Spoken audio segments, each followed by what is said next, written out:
ठाकुर परमाराध्या जगत जननी श्री श्री बड़मा परम पूज्यपाद श्री श्री बड़दा परम पूज्यपाद श्री श्री आचार्य देव तथा इष्ट परिवार समस्त पाद पद्म मोर भूमिष्ठ प्रणाम। आज सत्संग वरेण्य परिचालक सुभाष भाई, उपस्थित पूज्य ऋतिक देवता, पांजा प्राप्त कर्मी, स्नेहमयी मातृमंडली, गुरु भाई और छोट छोट पिला समस्त उद्देश्य यथायोग्य प्रणाम प्रीतिपूर्ण रा और जय गुरु। बहु दिव्य लीला स्मृति विजड़ित यही ओडिशा सत्संग वर्तमान 1873 दिन अतिक्रम करिवो आज। तो यार पूर्व भाग आमर सुभाष भाई तांको पई जेते धन्यवाद दबा कम पड़ी जिवो। तबे यही जूम प्लेटफॉर्म बहुत दिन ऑलमोस्ट 5 वर्ष ऊपर हो गला से ठाकुर जीवन वर्धन वार्ता बांटी आसुची। वर्तमान सारा भारत वर्षर सबुठ बड़ प्लेटफॉर्म। तेणु ए क्षेत्र रे जा वन मैन आर्मी जे हमर सुभाष भाई तांकर मोबाइल देखुनी सृष्टि एवं मंगल जीवन परम पिता निकट करे।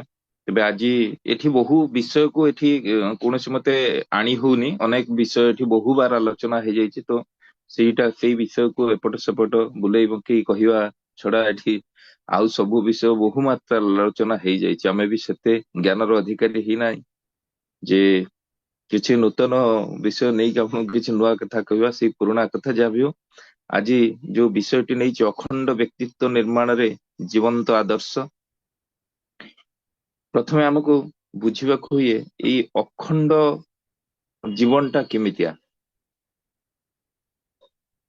पांडव माने जेतबेले वनवास थिले से समय द्रौपदी प्रश्न धर्मराज युधिष्ठिर प्रति थिला जे श्रीकृष्ण को आश्रय करिकी आमे नाना प्रकार दुख कष्टर शिकार होचन, तथापि आपण तांको एते भल पांती काई, तांको भक्ति करके हमर उपकार कोन हिची।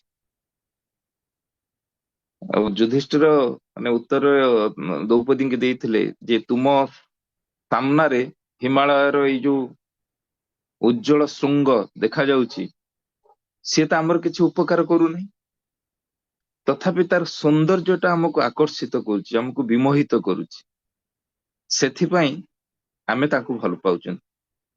श्रीकृष्ण को मु सेमति ही भल पाए, कारण एई जो व्यक्तित्वटा ये अखंड व्यक्तित्व कथा पढ़िले केवल तांकर ही कथा आसे।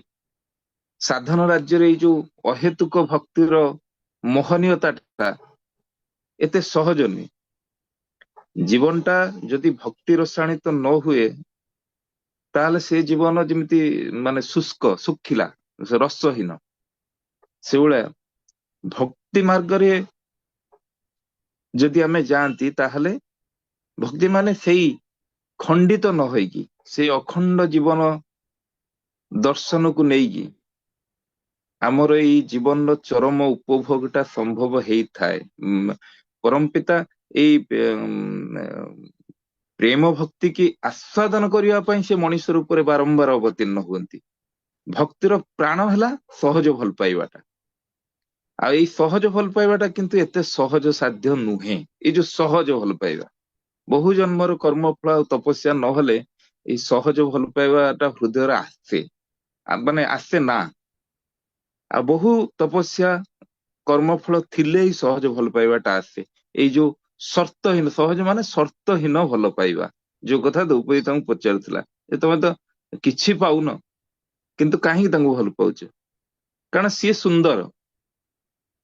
तांको भल न पाइकी मनुष्यटा रही पारे ना, कौनसी परिस्थिति रे भी से मोड़ी जानतिनी। परिस्थिति जा भी हो सब बेले ताजा रहे। एई जो टाण आ भल पाइबाटा जो मानकर सहज भक्ति आ शर्तहीन भक्ति अछि। गोटे एग्जांपल आमे सेट करिबा जे ଜୀବନ୍ତ ଏଇ ଯୋଉ ଅଖଣ୍ଡ ଜୀବନ ନିର୍ମାଣରେ କାହିଁକି ଜୀବନ୍ତ ଆଦର୍ଶଙ୍କର ପ୍ରୟୋଜନୀୟତା ଅଛି। ସେଦିନ ଯୋଉ ମହାଭାରତର ଲୀଳା ପୁରୁଷୋତ୍ତମ କୃଷ୍ଣଚନ୍ଦ୍ର ଆଉ ଗୋଟେ ଯିଏ ଅପ୍ରତିଦ୍ୱନ୍ଦୀ ଯୋଦ୍ଧା ଥିଲା କର୍ଣ୍ଣ, ତାକୁ ମନେ ପକେଇ ଦେଇଥିଲେ ଗୁରୁ ପୁରୁଷୋତ୍ତମଙ୍କର ଅଭିଶାପ। ଯେତେବେଳେ ସେ ଛିଡା ହେଇଛି, ସେପଟେ ଅର୍ଜୁନ ତାକୁ ଚାଲ କରିକି ନେଇ ଯାଇଛନ୍ତି, ତାର ରଥ ଚକ ଦବି ଯାଇଛି, ଅର୍ଜୁନ ସେପଟରେ ଛିଡା ହେଇଛି, ତାକୁ ମାନେ ଆଦେଶ ପାଇଲା ମାନେ ସେ ତାର ମଥା କାଟିଦବ। ସେଇ ସମୟରେ ଭଗବାନ ତାକୁ ସ୍ମରଣ କରେଇ ଦଉଛନ୍ତି ଯେ ପରଶୁରାମ ଯୋଉ ଅଭିଶାପ ଦେଇଥିଲେ ତା ଗୁରୁ, ଯେ ଜୀବନର ଘଡିସନ୍ଧି ମୁହୂର୍ତ୍ତରେ ତୁ ତୋର ଯୋଉ ବିଦ୍ୟା ପାଇଛୁ ସେ ବିଦ୍ୟାର ବିସ୍ମରଣ ହବ। ଦେଶ ଜାତି ସମାଜ ତ ଦୂରର କଥା, ଠାକୁର ତାକୁ ଭଗବାନ କୃଷ୍ଣଚନ୍ଦ୍ର କହୁଛନ୍ତି ତୁମ ଜୀବନ ରକ୍ଷା କରିବା ପାଇଁ ମଧ୍ୟ ତୁମ ବିଦ୍ୟା ତୁମର ସାଥ ଦେବ ନାହିଁ। ଗୋଟେ ପଟରେ ଅର୍ଜୁନ ପ୍ରତିଶୋଧର ଦାବାନଳ ଅଗ୍ନିର ହୁତୁ ହୁତୁ ହେଇକି ଜଳୁଛି, ଅସ୍ତ୍ର ଧରିକି ଛିଡା ହେଇଛି, ଖାଲି ଆଦେଶ ମାତ୍ରକେ ସେ କାଟିଦବ ମୁଣ୍ଡ। ଭଗବାନ ଗୁରୁ ପରଶୁରାମଙ୍କ ଅଭିଶାପକୁ ଦୋହରଉଛନ୍ତି। କର୍ଣ୍ଣକୁ ତାଙ୍କ ଜୀବନର ଉଦ୍ଦେଶ୍ୟ, ତାଙ୍କ ଜୀବନର କର୍ତ୍ତବ୍ୟ କଣ ଥିଲା ସେ ବିଷୟରେ ବୁଝାଉଛନ୍ତି। ଆଉ ଠାକୁର ସେଇଠି କଣ କହୁଛନ୍ତି, ଭଗବାନ ଲୀଳା ପୁରୁଷୋତ୍ତମ କୃଷ୍ଣଚନ୍ଦ୍ର କଣ କହୁଛନ୍ତି ନା, ଅନୀତି ଅସତ ମାର୍ଗରେ ଅର୍ଜନ କରାଯାଇଥିବା ବିଦ୍ୟା ଜୀବନର ସଂଘର୍ଷ ସମୟରେ, ଜୀବନର ସଙ୍କଟ ସମୟରେ ସାଥିରେ ନଥାଏ, କାମ ଦିଏ ନା। ଦେଖନ୍ତୁ କେତେ ବଡ ମହାଯୋଦ୍ଧା, କେତେ କଷ୍ଟ କରିକି ସେ ବିଦ୍ୟା ଆହରଣ କରିଛି, କିନ୍ତୁ ତାକୁ ତା ପାଇଁ ଶେଷ ସମୟରେ ଭଗବାନ ତାର କର୍ତ୍ତବ୍ୟ ଆଉ ତାର ନିଜସ୍ୱ ଜ୍ଞାନ ସମ୍ବନ୍ଧରେ ତାକୁ ଅବଗତ କରାଉଛନ୍ତି। ଅନୀତି ଅସତ ମାର୍ଗରେ ଅର୍ଜନ କରାଯାଇଥିବା ବିଦ୍ୟା ଜୀବନର ସଂଘର୍ଷ ସମୟରେ, ଜୀବନର ସଙ୍କଟ ସମୟରେ କୌଣସି ମତେ ସାଥିରେ ନଥାଏ କିମ୍ବା କାମ ଦିଏ ନା। ଏଇ ହଉଛି ପ୍ରକୃତିର ନିୟମ। କର୍ଣ୍ଣର ଯୁକ୍ତି ଥିଲା ମୁଁ ବହୁତ ପରିଶ୍ରମ କରିଛି ଏଇ ବିଦ୍ୟା ପାଇବା ପାଇଁ, ତାପରେ ବି ମୋ ବିଦ୍ୟାର ବିସ୍ମରଣ କଣ ପାଇଁ ହଉଛି, ମୁଁ ଅକଥନୀୟ ପରିଶ୍ରମ କରିଛି ଏଥିପାଇଁ। ତାଙ୍କୁ ଭଗବାନ କହୁଛନ୍ତି ବିଦ୍ୟା ପ୍ରାପ୍ତ କରିବାର ପ୍ରଚେଷ୍ଟା ଆପଣ କାହିଁକି କରିଥିଲେ? ବିଦ୍ୟା ପ୍ରାପ୍ତ କଲା ବେଳେ ଏ ବିଦ୍ୟାର ମହତ୍ଵଟା ଆପଣଙ୍କୁ ଜଣା ଥିଲା କି? ମୁଁ ଏ ବିଦ୍ୟା ପାଇଁ ହକଦାର କି ନୁହେଁ? ଜୀବନର କର୍ତ୍ତବ୍ୟକୁ ପାଳନ କରିବାର, ଏଇ ବିଦ୍ୟାକୁ ପ୍ରାପ୍ତ କରିବାର ଆପଣଙ୍କର ଆବଶ୍ୟକତାଟା କଣ ଥିଲା? ଏଟା କଣ ଆପଣ ବିଚାର କରିଥିଲେ କି ସେ ସମୟରେ? ବିଦ୍ୟା ପ୍ରାପ୍ତ କରିକି ଯେ ମୁଁ ସମାଜକୁ ୟା ଦେଶକୁ ଗୋଟେ ମଙ୍ଗଳ କାର୍ଯ୍ୟରେ ସେଇ ବିଦ୍ୟାକୁ ମୁଁ ଲଗେଇବି, ଏ ଉଦ୍ଦେଶ୍ୟ ଆପଣଙ୍କର ଥିଲା କି? ନା କେବଳ ଆପଣ ଆପଣଙ୍କ ପ୍ରତି ହେଇଥିବା ଅପମାନ ଆଉ ପ୍ରତିଶୋଧ ନବା ପାଇଁ ବିଦ୍ୟା ସାଧନାଟା କରିଥିଲେ? ତେଣୁ ଜୀବନ ବର୍ଦ୍ଧନର ବିଦ୍ୟା ପ୍ରାପ୍ତ କରିବା ପାଇଁ ଏତେ ମାତ୍ରାରେ ତ ପରିଶ୍ରମ କରା ନଗଲେ ବି ଚଳିବ। ଭଗବାନ କୃଷ୍ଣଚନ୍ଦ୍ର କହୁଛନ୍ତି ଜୀବନ ବୃଦ୍ଧି ପାଇଁ ଯୋଉ ବିଦ୍ୟା ଦରକାର, ସେଥିରେ ଅକଥନୀୟ ପରିଶ୍ରମ କଣ ଦରକାର? କେବଳ ମାତ୍ର ଏକାଗ୍ରତା ଆଉ ସମର୍ପଣ ହିଁ ସଫିସିଏଣ୍ଟ। ଆଉ ଗୁରୁଙ୍କ ପ୍ରତି ଗୋଟେ ସହଜ ଟାଣ ବା ଅନୁରାଗ, ଏଇଟା ପର୍ଯ୍ୟାପ୍ତ ଅଟେ। ତାକୁ କହିଥିଲେ ଯେ ଜ୍ଞାନଟା ଆତ୍ମାର ଗୋଟେ ସହଜ ଗୁଣ। ଆପଣ କୁହନ୍ତୁ ଯେତେବେଳେ ଆପଣ ଜ୍ଞାନ ୟା ବିଦ୍ୟା ଗ୍ରହଣ କରୁଥିଲେ, ଆପଣଙ୍କର ମନ ମାନେ ମନଟା ଏକାଗ୍ର କାହିଁକି ରହୁନଥିଲା? ଯେବେ ଜ୍ଞାନକୁ ମଣିଷ ସାଧନ ମାନେ କୌଣସି ଅନ୍ୟ ବସ୍ତୁକୁ ପ୍ରାପ୍ତ କରିବା ପାଇଁ ଜ୍ଞାନ ପାଇବାକୁ ସେ ଆଗଭର ହୁଏ, ସେତେବେଳେ ଜ୍ଞାନ ଆହରଣ ସମୟରେ ତାର ମନ ସ୍ଥିର ରହେ ନା। କାରଣ ମୋ ଉଦ୍ଦେଶ୍ୟ ଜ୍ଞାନ ଆହରଣ ନୁହେଁ, ମୋର ଉଦ୍ଦେଶ୍ୟ ହଉଛି ମୁଁ ଆଉ ଗୋଟେ କଣ ପାଇବି। ସେଇ ଆଉ ଗୋଟେ କଣ ପ୍ରାପ୍ତି ପାଇଁ ଯେତେବେଳେ ମଣିଷ ଜ୍ଞାନ ଆହରଣ କରେ, ସେତେବେଳେ କିନ୍ତୁ ତା ମନ ସ୍ଥିର ରହେ ନା, ଭଟକାଏ। ଜ୍ଞାନ ଯୋଉ କଥା କହିଲେ ଜ୍ଞାନ ଆତ୍ମାର ସହଜ ଗୁଣ, ସେ ଆଉ ସହଜ ଗୁଣ ହେଇକି ରହେ ନା। ଯେମିତି ମାନେ ଗୋଟେ ଲୁଗା ବା ଯୋଉ ବସ୍ତ୍ରର ରଙ୍ଗଟା ନିଜସ୍ୱ ଗୁଣ ନୁହେଁ, ସେଥିପାଇଁ ସୂର୍ଯ୍ୟ କିରଣର ଉତ୍ତାପ ଆସିଲେ ସେ ରଙ୍ଗ କଣ ହେଇଯାଏ, ସେ ଯୋଉ ବସ୍ତ୍ରରୁ ଛାଡିକି ପଳାଏ। ତ ଯୋଉ ବ୍ୟକ୍ତି ଅମୂଲ୍ୟ ଜ୍ଞାନର ମୂଲ୍ୟ ଜାଣିକି ଜ୍ଞାନ ଆହରଣ କରେ, ସିଏ ଉତ୍ତମ ହେଇଯାଏ, ମହାନ ହେଇଯାଏ, ପ୍ରେମୀ ହେଇଯାଏ, ତ୍ୟାଗୀ ହେଇଯାଏ। ଆଉ ଯୋଉ ବ୍ୟକ୍ତି ଅନ୍ୟ କିଛି ପାଇବା ଆଶାରେ ଜ୍ଞାନ ପ୍ରାପ୍ତି କରେ, ସେ ଜୀବନ ସାରା ବଡ ହବା ବା ଯୋଉ ଆମର କୁହନ୍ତି ବୃହତ ହବା ବା ଶ୍ରେଷ୍ଠ ହବା ଆଶାରେ ସଂଘର୍ଷ କରୁଥାଏ, କିନ୍ତୁ ମହାନ କିମ୍ବା ମହତ ହେଇପାରେ ନାହିଁ। ଭଗବାନଙ୍କ ଶରଣରେ ରହିକି ବି କର୍ଣ୍ଣ କହୁଛନ୍ତି ଆପଣଙ୍କର ମନ ଶାନ୍ତ ହେଲାନି, ଆପଣ ଖାଲି ପ୍ରତିଯୋଗିତା କଲେ, ଦୂରରେ ବହୁତ ଦୂରରେ ରହିକି ଖାଲି ବଡ ହବାର ପ୍ରତିଯୋଗିତା କଲେ ଅର୍ଜୁନ ସହ। ମୁଁ ଅର୍ଜୁନକୁ ହରେଇକି କେମିତି ଭାରତ ବର୍ଷର ଶ୍ରେଷ୍ଠ ଧନୁର୍ଦ୍ଧର ହେବି ସେଇ ପ୍ରତିଯୋଗିତାରେ ଲାଗିଲେ। ଜ୍ଞାନ ପ୍ରାପ୍ତିର ମାର୍ଗ ହିଁ ଆପଣଙ୍କର ଉଚିତ ନଥିଲା। କର୍ଣ୍ଣର ଯୁକ୍ତି ଥିଲା ମୁଁ କେମିତି ନିଜ ସହିତ ଏତେ ସମଝୌତା କରିଦେଇଥାନ୍ତି, ଏ ସମାଜ ନିରନ୍ତର ମୋ ଭିତରେ ଥିବା ସମ୍ଭାବନାକୁ ଅଟହାସ୍ୟ କରିଛି, ମୋ ଶକ୍ତିକି ସମ୍ମାନ ଦେଇନାହିଁ, ମୋ ସ୍ୱପ୍ନକୁ ସ୍ୱୀକାର କରିନାହିଁ, ସବୁବେଳେ ସୁତପୁତ୍ର କହିକି ମତେ ଅପମାନ କରିଛି, ସୁତପୁତ୍ରର ସାମର୍ଥ୍ୟ ନାହିଁ ବୋଲି ସବୁବେଳେ ମତେ କମେଣ୍ଟ କରିଛି ଏ ସମାଜ। ମୁଁ ଯୋଉଠି ପ୍ରତିଯୋଗିତା କରିବାକୁ ଯାଇଛି, ଯାହା କରିବାକୁ ଯାଇଛି, ସବୁଠି ମତେ ଅପମାନ ପାଇଛି। ଈଶ୍ୱର ଦେଇଥିବା ସମ୍ଭାବନା ତ ମଣିଷର ଅଧିକାର ନା, ଏ ସମାଜ ତାକୁ ସେ ଅଧିକାରରୁ ବଞ୍ଚିତ କେମିତି କରିବ? ମତେ ଗୋଟେ ବିଶେଷ ଗୁଣ ଭଗବାନ ଦେଇଛନ୍ତି, ୟା ବିଶେଷ ଶକ୍ତି ଦେଇଛନ୍ତି, ଏଇଟା ମୋର ଅଧିକାର। କର୍ଣ୍ଣର ଯୁକ୍ତି ଥିଲା ଏଇଟା। ଯଦି ମୁଁ ସେ ଅଧିକାରଟାକୁ ଜବରଦସ୍ତି ସାବ୍ୟସ୍ତ କରିବାକୁ ଚାହିଁଲି, ତାର ମୋର ଦୋଷ କୋଉଠି ରହିଲା? ଆଉ ଯଦି ଏଇ ସବୁ କଥା ଶୁଣିକି ବି ମୋ ମନର ଅସନ୍ତୋଷ ହେଲା, ମୁଁ ବଳପୂର୍ବକ ସେ ଜିନିଷଟାକୁ ପ୍ରାପ୍ତ କରିକି ଲଢେଇ କଲି, ସେଥିରେ ମୋର କଣ ଦୋଷ ରହିଲା? ଶ୍ରୀକୃଷ୍ଣ ତାକୁ ବୁଝେଇଥିଲେ ସେଇ କଥା, ଯେ ମହର୍ଷି ଯମଦଗ୍ନଙ୍କର ଏକ୍ସାମ୍ପଲ ଦେଇଥିଲେ, ଯେ ମହର୍ଷି ଯମଦଗ୍ନଙ୍କର ହତ୍ୟା ପରେ ତାଙ୍କ ପୁଅ ପ୍ରତିଶୋଧ ପରାୟଣ ନ ହେଇକି ଅଧର୍ମଟା କୋଉଠି ଅଛି ତାହା ହିଁ ଖୋଜିଥିଲେ। ସେ ନିଜ କଷ୍ଟକୁ ଭୁଲି ଯାଇଥିଲେ, ପ୍ରତିଶୋଧ ପରାୟଣ ହେଇନଥିଲେ। ନିଜ ଭିତରେ ଯୋଉ ପିତୃ ହତ୍ୟାର ଯୋଉ ଜ୍ୱାଳା ଯୋଉ ଜଳୁଥିଲା, ସେ ସେଇ କଷ୍ଟଟାକୁ ଭୁଲି ଯାଇଥିଲେ। ସେ ଖୋଜିଥିଲେ ଅଧର୍ମଟା କୋଉଠି ବଢି ଯାଇଛି, ୟାର ଜଡ କୋଉଠି। ଆଉ ସମଗ୍ର ସମାଜର କଷ୍ଟକୁ ନିଜ କଷ୍ଟ ବୋଲିକି ଭାବିଥି ସିଏ ଅଧର୍ମୀ କ୍ଷତ୍ରିୟ ରାଜାଙ୍କୁ ବିନାଶ କରିକି ସମଗ୍ର ଆର୍ଯ୍ୟାବର୍ତ୍ତକୁ ପାପ ମୁକ୍ତ କରିଥିଲେ ବୋଲିକି ସେ ମାନେ ସେଇ ଯୋଉ ମନ୍ତ୍ରଟାକୁ, ସେଇ ଯୋଉ ସମଗ୍ର ଆର୍ଯ୍ୟାବର୍ତ୍ତକୁ ମୁଁ ଅଧର୍ମର ଏଇ ଯୋଉ ଜଡଟାକୁ ଏଇଟାକୁ କାଢିକି ଓପାଡିକି ଖୋପାଡି ଦେବି, ଏଇ ଯୋଉ ବ୍ରତ ନେଇକି ସେ ଯୋଉ ଜୀବନର ମନ୍ତ୍ର ବୋଲିକି ଏଇଟାକୁ ଧରି ନେଲେ, ସେଇଟା ହିଁ ତାଙ୍କୁ ମହାନ କରିଦେଲା। ଆଉ ଯଦି ସେ କେବଳ ପ୍ରତିଶୋଧ ନବା ଆଶାରେ ଯୁଦ୍ଧ କରିଥାନ୍ତେ, ତାହେଲେ ଆଜି ସେ ଭଗବାନ ପରଶୁରାମ ବୋଲି ପୂଜା ପାଇ ନଥାନ୍ତେ। ତେଣୁ ରାଧେୟ, ଆପଣଙ୍କୁ ଯୋଉ ଦୁଃଖ ଆଉ ଅପମାନ ମିଳିଛି, ତାର ମୂଳ କାରଣ ଖୋଜିଥିଲେ ସମାଜର ଉଦ୍ଧାର ହେଇଥାନ୍ତା, ସମାଜର କଲ୍ୟାଣ ହେଇଥାନ୍ତା, ସମାଜ ରକ୍ଷା ପାଇଥାନ୍ତା। ଆପଣଙ୍କ ଭଳି ଶକ୍ତିମାନ ମଣିଷର ଆଧାର ଯଦି ଅନ୍ୟ ଶୋଷିତ ଦୁଃଖୀ ପୀଡିତ ଲୋକଙ୍କୁ ମିଳି ଯାଇଥାନ୍ତା, କେତେ ଜୀବନ ରକ୍ଷା ହେଇଯାଇଥାନ୍ତା, କେତେ ଦୁଃଖୀଙ୍କ ମୁହଁରୁ ହସ ଫୁଟିଥାନ୍ତା।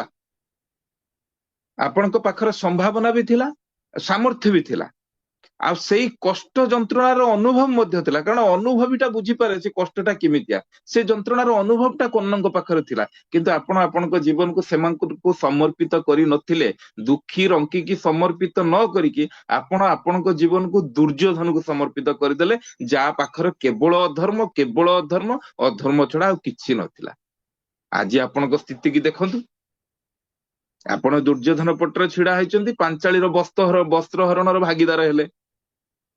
ମା ଯାଇକି ଆପଣଙ୍କୁ ଅନୁରୋଧ କଲା ଫେରି ଆସିବା ପାଇଁ, ତା ସତ୍ତ୍ୱେ ବି ଆପଣ ତାର ସମ୍ମାନ କଲେ ନାହିଁ। ନିଜ ଦିଟା ଭାଇ ମାନେ କଣ ଭାଇଙ୍କ ପୁଅ ଘଟୋତ୍କଚ ଆଉ ଅଭିମନ୍ୟୁର ହତ୍ୟା ମଧ୍ୟ କଲେ। ଆଉ ଆଜି ଆପଣଙ୍କ ଧର୍ମକୁ ହରେଇ ଦେଇଛନ୍ତି, ବିଦ୍ୟାର ବିସ୍ମରଣ ହେଇଛି, ଶାନ୍ତିକୁ ହଜେଇ ଦେଇଛନ୍ତି। ଆପଣ ନିଜର ଧର୍ମ କଣ ବୁଝି ପାରୁନାହାନ୍ତି, ଆଉ ଆପଣଙ୍କ ଭାଇ ଠାରୁ ଏଠି ସାମ୍ନାରେ ମୃତ୍ୟୁ ଅପେକ୍ଷାରେ ଅଛନ୍ତି। କର୍ଣ୍ଣ ଆହୁରି ଯୁକ୍ତି କରିଥିଲା, ଦୁର୍ଯ୍ୟୋଧନ ମତେ ପ୍ରତିଷ୍ଠା ଦେଇଥିଲା, ସମ୍ମାନ ଦେଇଥିଲା, ସେଇ ଉପକାରଟାକୁ ମୁଁ ବେଇମାନି କେମିତି କରିଥାନ୍ତି? ସେ ମତେ ରାଜ୍ୟ ଦେଲା, ମତେ ରାଜା କଲା, ମୁଁ ସେ ମିତ୍ରଟାକୁ କେମିତି ବେଇମାନି କରିଥାନ୍ତି? ସମ୍ଭବ ନଥିଲା ସେଟା ମୋ ପକ୍ଷରେ। ଭଗବାନ ତାଙ୍କୁ କହିଥିଲେ, କଣ ଆପଣଙ୍କ ସହିତ ମିତ୍ରତା କରିକି ଦୁର୍ଯ୍ୟୋଧନ ସମଗ୍ର ହସ୍ତିନାପୁରର ସବୁ ସୁତ ପୁତ୍ରଙ୍କ ସହିତ ମିତ୍ରତା କଣ ନେଇଥିଲା? ନା ସମସ୍ତଙ୍କୁ କଣ ବିଦ୍ୟା ଅର୍ଜନ କରିବାର ଅଗ୍ରାଧିକାର ୟା ଅଧିକାର ଦେଇ ଦେଇଥିଲା? ନା ସମସ୍ତ ଶୋଷିତ ପଛୁଆ ବର୍ଗଙ୍କୁ ସେ ସମ୍ମାନର ସହିତ ଆପଣାର କରି ନେଇଥିଲା? ଆଦୌ ନୁହେଁ। କେବଳ ନିଜର ଲାଭ ପାଇଁ, କାରଣ ସେ ଦେଖିଲା ଏଇ ଲୋକଟା ଭିତରେ ସାମର୍ଥ୍ୟ ଅଛି, ଇଏ ଅର୍ଜୁନର ବିରୋଧୀ, ଆପଣଙ୍କର ସେ ନିଜର ଲାଭ ପାଇଁ ସେ ଆପଣଙ୍କ ସହିତ ମିତ୍ରତା କରିଥିଲା। ଆପଣଙ୍କ ହୃଦୟର ଅର୍ଜୁନ ପ୍ରତି ଯୋଉ ବିତୃଷ୍ଣା ଥିଲା, ତାକୁ ହରେଇବାର ଯୋଉ ନିଆଁ ଜଳୁଥିଲା, ସେଇଟାକୁ ସେ ୟୁଟିଲାଇଜ କଲା, ସେ ଆପଣଙ୍କ ସହିତ ମିତ୍ରତା କଲା। ଯଦି ଆପଣ ଆପଣଙ୍କ ଦୁଃଖକୁ ତ୍ୟାଗ କରିକି ସମାଜର ଦୁଃଖକୁ ଆପଣେଇ ନେଇଥାନ୍ତେ, ତାହେଲେ ଦୁର୍ଯ୍ୟୋଧନର ମିତ୍ରତାର ସତ୍ୟତାଟାକୁ ଆପଣ ଜାଣିପାରିଥାନ୍ତେ। ଯୋଉ ଦୁର୍ଯ୍ୟୋଧନର ମିତ୍ରତାର ସତ୍ୟତାଟା କଣ ଅଛି ତାହା ବି ଆପଣ ଜାଣିପାରିଲେନି। ଯଦି ଦୁର୍ଯ୍ୟୋଧନର ହୃଦୟରେ ଉପକାରର ଭାବନା ଥାନ୍ତା ତାହେଲେ ଆପଣ ତାରି ମାଧ୍ୟମରେ ସଂସାରର ପୀଡିତ ଲୋକଙ୍କର ସେବା ଆଉ ଉପକାର କରିପାରିଥାନ୍ତେ, ତାଙ୍କୁ ଅଧର୍ମ ଆଉ ଅପରାଧରୁ ମୁକ୍ତ କରିପାରିଥାନ୍ତେ। କିନ୍ତୁ ଆପଣ ଏ ସତ୍ୟଟାକୁ ଜାଣିଲେ ନାହିଁ, ବୁଝିବାକୁ ବି ଚାହିଁଲେ ନାହିଁ। ମୁଁ ବି ଆପଣଙ୍କୁ ବୁଝେଇବାକୁ ଚେଷ୍ଟା କରିଛି, ତା ବି ଚାହିଁଲେନି। ମା ଆପଣଙ୍କ ପାଖକୁ ଗଲା ପଳେଇ ଆସିବା ପାଇଁ, ତାର ବି ସମ୍ମାନ କଲେନି। ଆପଣଙ୍କ ସହିତ ଯୋଉ ଉପକାର କରାଗଲା ତାର ବାସ୍ତବରେ କିଛି ମୂଲ୍ୟ ହିଁ ନଥିଲା। କର୍ଣ୍ଣ ବହୁତ ଦାନୀ ଥିଲା, ମାନେ ଆମେ ଜାଣିଛନ୍ତି ସେ କଥା ବି ଯୁକ୍ତି କରିଥିଲା, ମୁଁ ଜୀବନ ସାରା ପୀଡିତ ଆଉ ବଞ୍ଚିତକୁ ଦାନ ଦେଇଛି, ମୁଁ ନିଜ ପାଇଁ କିଛି ରଖିନାହିଁ। ଆଉ ଭଗବାନ ବାସୁଦେବଙ୍କର ତା ଉତ୍ତର ଥିଲା ଯେ ଧନ ଦାନର ବାସ୍ତବିକ ଲାଭଟା ଦାନୀକୁ ହୁଏ, ଦାନ ଯିଏ ପାଏ ତାକୁ ନୁହେଁ। ଆପଣ ଯଦି ଆପଣଙ୍କ ସାମର୍ଥ୍ୟର ଉପଯୋଗ ପୀଡିତ ଶୋଷିତ ମାନଙ୍କୁ ସ୍ୱାଧୀନତା ଦେବା ପାଇଁ କରିଥାନ୍ତେ ତାହେଲେ ସମସ୍ତଙ୍କୁ ଲାଭ ହେଇଥାନ୍ତା। ଆପଣ କହୁଛନ୍ତି ସମାଜ ଆପଣଙ୍କ ଭିତରେ ଥିବା ସମ୍ଭାବନାକୁ ନାଶ କରିଦେଲା, କିନ୍ତୁ ଈଶ୍ୱରଙ୍କ ଦ୍ଵାରା ଦିଆଯାଇଥିବା ସେଇ ସମ୍ଭାବନାର ମୂଲ୍ୟ ତ ଆପଣ ଜାଣି ବି ପାରିଲେ ନାହିଁ। ଗୋଟିଏ ସତ୍ୟ ଜାଣନ୍ତୁ, ଯୋଉ ବ୍ୟକ୍ତି ସମାଜ ପାଇଁ ବଞ୍ଚେ ତାକୁ ସ୍ୱୟଂ ଭଗବାନଙ୍କ ଆଶୀର୍ବାଦ ପ୍ରାପ୍ତ ହୁଏ, କିନ୍ତୁ ଯିଏ କେବଳ ନିଜ ପାଇଁ ବଞ୍ଚେ ସେ ସ୍ୱୟଂ ନିଜକୁ ଆଉ ସମାଜକୁ ଦିଟାକୁ କ୍ଷତି ପହଞ୍ଚେଇଥାଏ। କୁରୁକ୍ଷେତ୍ରରେ ଆଜି ଯୋଉ ବିଧ୍ୱଂସ ଚାଲିଛି ତାର କାରଣ କେବଳ ଦୁର୍ଯ୍ୟୋଧନ କିମ୍ବା ମାମାଶ୍ରୀ ଶକୁନି ନୁହନ୍ତି, ଏ ପାପ ତିନି ମହାରଥୀଙ୍କର। ମହାମହିମ ଭୀଷ୍ମ ବି ଅଛନ୍ତି, ଗୁରୁ ଦ୍ରୋଣ ଅଛନ୍ତି, ଆଉ ଆପଣ ଅଛନ୍ତି। ତେଣୁ ହେ ରାଧେୟ, ଯଦି ଆପଣ ତିନି ଜଣ ଆପଣଙ୍କ ଦ୍ଵାରା ମାନ୍ୟ କରାଯାଇଥିବା ଧର୍ମକୁ ତ୍ୟାଗ କରି, ଆପଣଙ୍କ ଦ୍ଵାରା ମାନ୍ୟ କରାଯାଇଥିବା ଧର୍ମକୁ ତ୍ୟାଗ କରି, ମାନେ ନିଜେ ନିଜେ ମୁଁ ଯୋଉ ଭାବି ନେଇଛି ଏଇଟା ହିଁ ଧର୍ମର ପଥ, ଏଇଟା ହିଁ ମୋର କର୍ତ୍ତବ୍ୟ, ତାକୁ ତ୍ୟାଗ କରିକି ଯଦି ସମାଜର କଲ୍ୟାଣ କଥା ବିଚାର କରିଥାନ୍ତେ, ଦୁର୍ଯ୍ୟୋଧନକୁ ସହାୟତା ଦେଇ ନଥାନ୍ତେ, ତାହେଲେ ଏ ଯୁଦ୍ଧ ହେଇ ନଥାନ୍ତା। ବୁଝିପାରିଥିଲା କର୍ଣ୍ଣ ନିଜର କର୍ତ୍ତବ୍ୟଟା କଣ ଥିଲା, ସେତେବେଳେ ତାକୁ ଜ୍ଞାତ ହେଇଥିଲା, ଯେତେବେଳେ ମୃତ୍ୟୁ କିନ୍ତୁ ତାକୁ କରାଘାତ କରୁଥିଲା। ବୁଝିପାରିଥିଲା ବାସ୍ତବିକ ସମାଜକୁ କ୍ଷତି ଅଧର୍ମୀ ମାନଙ୍କ ଦ୍ଵାରା ହୁଏ ନା, ଯେତିକି ଅଧର୍ମୀ ମାନଙ୍କ ଦ୍ଵାରା ଯେତିକି କ୍ଷତିଟା ନ ପହଞ୍ଚେ ତାଠାରୁ ଅଧିକ କ୍ଷତି ହୁଏ ଏଇ ଧର୍ମୀ ମାନଙ୍କର ନିଷ୍କ୍ରିୟତା ଯୋଗୁଁ। ତଥାପି ସେ ଯାହା ବି ମରି ନଥାନ୍ତା, ପୁରୁଷୋତ୍ତମ ତାକୁ ମାନେ ଜ୍ଞାନ ତା କର୍ତ୍ତବ୍ୟ ବିଷୟରେ ଜ୍ଞାତ କରିବାକୁ ଯାଇଥିଲେ ଆଉ ଆଦେଶ ଦେଇଥିଲେ, ଏବେ ଅଧର୍ମକୁ ତ୍ୟାଗ କର, ଏବେ ବି ସମୟ ଅଛି, ମୃତ୍ୟୁଟାକୁ ତୁ ସ୍ୱୀକାର କରିନିଏ, କାରଣ ଏଇଥିରେ ସମାଜର ମଙ୍ଗଳ। ତେଣୁ ଯିଏ ଧର୍ମ ସଂସ୍ଥାପନା କରିବାକୁ ଆସିଛନ୍ତି, ସେଥିପାଇଁ ତାଙ୍କୁ କୁହନ୍ତି ନା ସେ ତତ୍କାଳ, ମାନେ ସିଏ ଯାହା କୁହନ୍ତି ସେଇ ସମୟରେ ସେଇଟା ହଉଛି ତତ୍କାଳ ଧର୍ମ। କର୍ଣ୍ଣକୁ କହିଥିଲେ ଆପଣଙ୍କ ମୃତ୍ୟୁଟାକୁ ମାନେ ଆପଣ ଆକ୍ସେପ୍ଟ କରିନିଅନ୍ତୁ, ଏଥିରେ ଆପଣଙ୍କର ସମାଜର ଦିଟାର ମଙ୍ଗଳ ହବ। ତ କହିବାରେ ଏତେ ବଡ ଏଇ ଯୋଉ ଷ୍ଟୋରିଟାକୁ ଆଣିବାର ଉଦ୍ଦେଶ୍ୟ ହେଲା ଯେ ଆମେ ଯୋଉ ଅଖଣ୍ଡ ଜୀବନ କଥା କହୁଛନ୍ତି ବା ଅଖଣ୍ଡ ବ୍ୟକ୍ତିତ୍ବ କଥା କହୁଛନ୍ତି, ଏଇ ଅଖଣ୍ଡ ଜୀବନ ଅଖଣ୍ଡ ବ୍ୟକ୍ତିତ୍ବ ଯାହା ବି ହଉ ତାର ଅପୋଜିଟ ଟା କଣ? ଖଣ୍ଡିତ ବ୍ୟକ୍ତିତ୍ବ। ତ ଏଇ କର୍ଣ୍ଣର ବ୍ୟକ୍ତିତ୍ୱଟା କେମିତି ଖଣ୍ଡିତ ହେଇଥିଲା, ଏଇଥିପାଇଁ এই ଉଦାହରଣଟା ମୁଁ ରଖିଲି ଯେ ପ୍ରଥମେ ଆମେ ବୁଝିବା ଯେ ଅଖଣ୍ଡ ବ୍ୟକ୍ତିତ୍ୱର ଅପୋଜିଟ ଟା କଣ? ଅପୋଜିଟ ଟା ହଉଛି ଖଣ୍ଡିତ ବ୍ୟକ୍ତିତ୍ୱ ବା ଖର୍ବିତ ଜୀବନ। ଯୋଉଟା ଅଖଣ୍ଡ ଜୀବନ ମାନେ ଗୋଟେ ସୁନ୍ଦର ଜୀବନ, ସୁନ୍ଦର ବ୍ୟକ୍ତିତ୍ୱ, ଯୋଉ ଜୀବନର କ୍ରାକ୍ ନାହିଁ, ଫାଟ ନାହିଁ ବା କଳଙ୍କ ନାହିଁ, ଆମେ ତାକୁ ଅଖଣ୍ଡ କହିପାରିବା। ମାନେ ଦାଗ ନାହିଁ, ଯୋଉଟା ନିଟୋଳ ଜୀବନ, ଯୋଉଟା କୁହନ୍ତି କମ୍ପାକ୍ଟ ଲାଇଫ। ପ୍ରତ୍ୟେକ ମଣିଷର ଆକାଂକ୍ଷା ସେ ଗୋଟେ ସୁନ୍ଦର ଜୀବନର ଅଧିକାରୀ ହବ।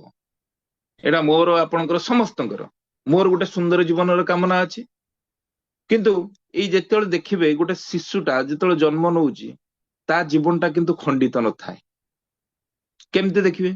ଦେଖିବେ ଗୋଟେ ଛୁଆ ଜୀବନରେ ଯେତେବେଳେ ସେ ମା ଛଡା ଆଉ କୌଣସି ଜିନିଷ ତା ପାଖରେ ସୁନ୍ଦର ନୁହେଁ, ସେ ମା କୋଳଟାକୁ ହିଁ ସବୁଠାରୁ ଲୋଭନୀୟ ଭାବେ, ତା ପାଖରେ ଯାହା କିଛି ଜିନିଷ ଦେବେ ସେ ତା ପାଖରେ ସେଟା ଲୋଭନୀୟ ନୁହେଁ। ଆପଣ ଯେତେବେଳେ ଗୋଟେ ଛୁଆକୁ ପ୍ରଲୋଭନ ଦେଖେଇକି କିଛି ଜିନିଷ ଦେଲେ ସେ ନେବାକୁ ଚେଷ୍ଟା କରିବ, ହାତ ବଢେଇବ, କିନ୍ତୁ ସେଇ ଲୋଭନୀୟ ପଦାର୍ଥଟାକୁ ଦେଖେଇକି ଯଦି ଆପଣ ତାକୁ ତା ମା କୋଳରୁ ତାକୁ ଛଡେଇ ଆଣିବାକୁ ଚେଷ୍ଟା କରିବେ, ଦେଖିବେ ସେ ଜିନିଷକୁ ଫୋପାଡି ଫୋପାଡିକି ସେ ଦୌଡିକି ମାକୁ ଜାବୁଡିକି ଧରିବ, ଜମା ଛାଡିବନି। ତା ମାନେ ଦୁନିଆର କୌଣସି ବସ୍ତୁ ଏଇ ଯୋଉ ଫାଷ୍ଟ ଲଭ୍ ଯିଏ ତାର ମା, ତା ଠାରୁ ଦାମୀ ନୁହଁ। ସେଇ ଯୋଉ ଜୀବନଟା ହେଲା ଅଖଣ୍ଡ ଜୀବନ, ନିଟୋଳ ଜୀବନ। ସେଥିପାଇଁ କୁହାଯାଏ ଶିଶୁ ମନ ଅତ୍ୟନ୍ତ ସରଳ ନିର୍ମଳ, ଯୋଉଠି ଆମର ଈଶ୍ୱରଙ୍କର ବାସ ଥାଏ। ଏଇ ଏକମନା ଏଇ ଶିଶୁ ଭିତରେ ଈଶ୍ୱର ହିଁ ବାସ କରନ୍ତି, ଈଶ୍ୱର ହିଁ ତା ଭିତରେ ଲୀଳା କରନ୍ତି। ତ ଏତେ କନସେଣ୍ଟ୍ରିକ, ସେ ଏତେ କନସେଣ୍ଟ୍ରିକ ଯେ ତାକୁ କେହି ଖଣ୍ଡିତ କରିପାରିବନି ତା ମା କୋଳକୁ ଛାଡିକି, ତା ମା କୁ ଛାଡିକି। ତାକୁ ହିଁ ଆମେ ଅଖଣ୍ଡ ଜୀବନ କହିପାରିବା। ଏଇ ଅଖଣ୍ଡ ଜୀବନର ଉଦାହରଣ ହିସାବରେ ଆମେ ତାକୁ ନେଇପାରିବା। କିନ୍ତୁ ସେଇ ଛୁଆର ଶରୀର ଯେତେବେଳେ ଗ୍ରୋଥ ହଉଛି, ଯେତେବେଳେ ସାଇକୋଲୋଜିକାଲି ତା ମନରେ ଯୋଉ କମ୍ପ୍ଲେକ୍ସ ଅଛି ଆଉ ତାର ଯୋଉ ପରିପାର୍ଶ୍ଵ ବା ପରିବେଶ ଯେତେବେଳେ ସେ ଆକର୍ଷିତ କଲା ଭଳି ବସ୍ତୁ ତାକୁ ମିଳି ଯାଉଛି, ସେତେବେଳେ ସେଇ ଶିଶୁ ଯିଏ ତା ମା କୁ ଆଲିଙ୍ଗନ କରିକି ଜାବୁଡି ଧରୁଥିଲା, ଟାଣୁ ନଥିଲା, ଧୀରେ ଧୀରେ ସେଇ ଟାଣ, ସେଇ ଅନୁରାଗ ତାର ଧୀରେ ଧୀରେ ଢିଲା ପଡିବା ଆରମ୍ଭ ହୁଏ। ଯେତେବେଳେ ସେ ବଡ ହୁଏ, ଯେତେବେଳେ ତା ବୃତ୍ତି ପ୍ରବୃତ୍ତିର କମ୍ପ୍ଲେକ୍ସ ତାକୁ ସେଭଳିଆ ଗୋଟେ ଏନଭାରନମେଣ୍ଟ ମିଳେ, ସେ ଏନଭାରନମେଣ୍ଟ ବେଳକୁ ସେ ଯେତେବେଳେ ଆଟ୍ରାକ୍ଟ ହୁଏ, ମାନେ ଧୀରେ ଧୀରେ ପରିପାର୍ଶ୍ୱର ଯୋଉ ଆଟ୍ରାକ୍ସନ ଟା ତାକୁ ଧୀରେ ଧୀରେ ତା ଜୀବନକୁ ଖଣ୍ଡିତ କରିଦିଏ, ଧୀରେ ଧୀରେ କ୍ରାକ୍ କରିବା ଆରମ୍ଭ କରେ, ମଇଳା କରିବା ଆରମ୍ଭ କରେ। ତାର ଜୀବନର ମାନେ ଯୋଉ ମଇଳାଟା, ଯୋଉ ଜୀବନର ଯୋଉ ଦାଗଟା ଲାଗିବା ଧୀରେ ଧୀରେ ସେଇଠୁ ଆରମ୍ଭ ହେଇଯାଏ। ଯଦି ଏଇ ପିଲାଟା ସାରା ଜୀବନ ମାର ଆକର୍ଷଣରେ ରହିଥାନ୍ତା, ତା ତ ହୁଏ ନା। ଜୀବନର ପ୍ରତ୍ୟେକ ସ୍ତରରେ ଏଭି ସ୍ପିୟର ଅଫ ଲାଇଫର ତାର କିଛି ନା କିଛି ଆବଶ୍ୟକତା ରହିବ, ଯୋଉଟା କି ତାକୁ ଖଣ୍ଡିତ କରିବ। ତେଣୁ କଥା ଉଠେ, ଯୋଉ ଅଖଣ୍ଡ ବ୍ୟକ୍ତିତ୍ବ ବା ସୁନ୍ଦର ଜୀବନ ମଣିଷ ପାଇବାକୁ ଚାହେଁ, ସେଥିପାଇଁ କଣଟା ଅଛି, କଣ କଲେ ସେଇ ଅଖଣ୍ଡ ଜୀବନଟାକୁ, ଯଦିଓ ଅଖଣ୍ଡ ଜୀବନ ଅଖଣ୍ଡ ବ୍ୟକ୍ତିତ୍ୱର ଅଧିକାରୀ ସେ ଜଣେ, କିନ୍ତୁ କଣ କଲେ ମୋର ଏଇ ଜିନିଷ ଗୁଡାକ ବହୁତ ମିନିମାଇଜ ହେଇକି ରହିବ। ତେଣୁ ସେଥିପାଇଁ କିଛି ନିୟମ, କିଛି ବିଧାନ, କିଛି ଅନୁଶାସନ ଦରକାର, ଯାହାର ଚର୍ଚ୍ଚା କି ମଣିଷ ଆଦୌ କରେ ନା, କିନ୍ତୁ ସେ ଗୋଟେ ଅଖଣ୍ଡ ଜୀବନ ଆଉ ସୁନ୍ଦର ଜୀବନର ଅଧିକାରୀ ହବାକୁ ସବୁବେଳେ ଚାହେଁ। ଆଉ ଗୋଟେ ପ୍ରଶ୍ନ ଆସେ, ସୁନ୍ଦର ଜୀବନ ଆମେ ପାଇବା, ଏଇଟା ତ ସମସ୍ତଙ୍କର ଆକାଂକ୍ଷା, କିନ୍ତୁ ସୁନ୍ଦର ଜୀବନ ଆଗରୁ ଆମକୁ ବୁଝିବାକୁ ହବ ଏ ଜୀବନଟା କଣ, ତାର ଅର୍ଥ କଣ, ତାର ଉଦ୍ଦେଶ୍ୟ କଣ, ମୋର ପର୍ପସ କଣ ମୋ ଲାଇଫର। ଏଠି ମଣିଷ ବି ବଞ୍ଚୁଛି, ପଶୁ ପକ୍ଷୀ ଗଛ ଲତା ତରୁ କୀଟ ପତଙ୍ଗ ସମସ୍ତେ ବଞ୍ଚୁଛନ୍ତି। ଏଇ ମଣିଷ ପଶୁ ଭିତରେ ଫରକଟା କଣ? ପଶୁର ତ ଆମେ ହଉଛନ୍ତି ବିବର୍ତ୍ତିତ ରୂପ, ଆମେ ସେଇ ମାଙ୍କଡର ବିବର୍ତ୍ତିତ ରୂପ, ଯାହା ସେଇ ପଶୁ ମାନଙ୍କର ବିବର୍ତ୍ତିତ ରୂପ ମଣିଷ।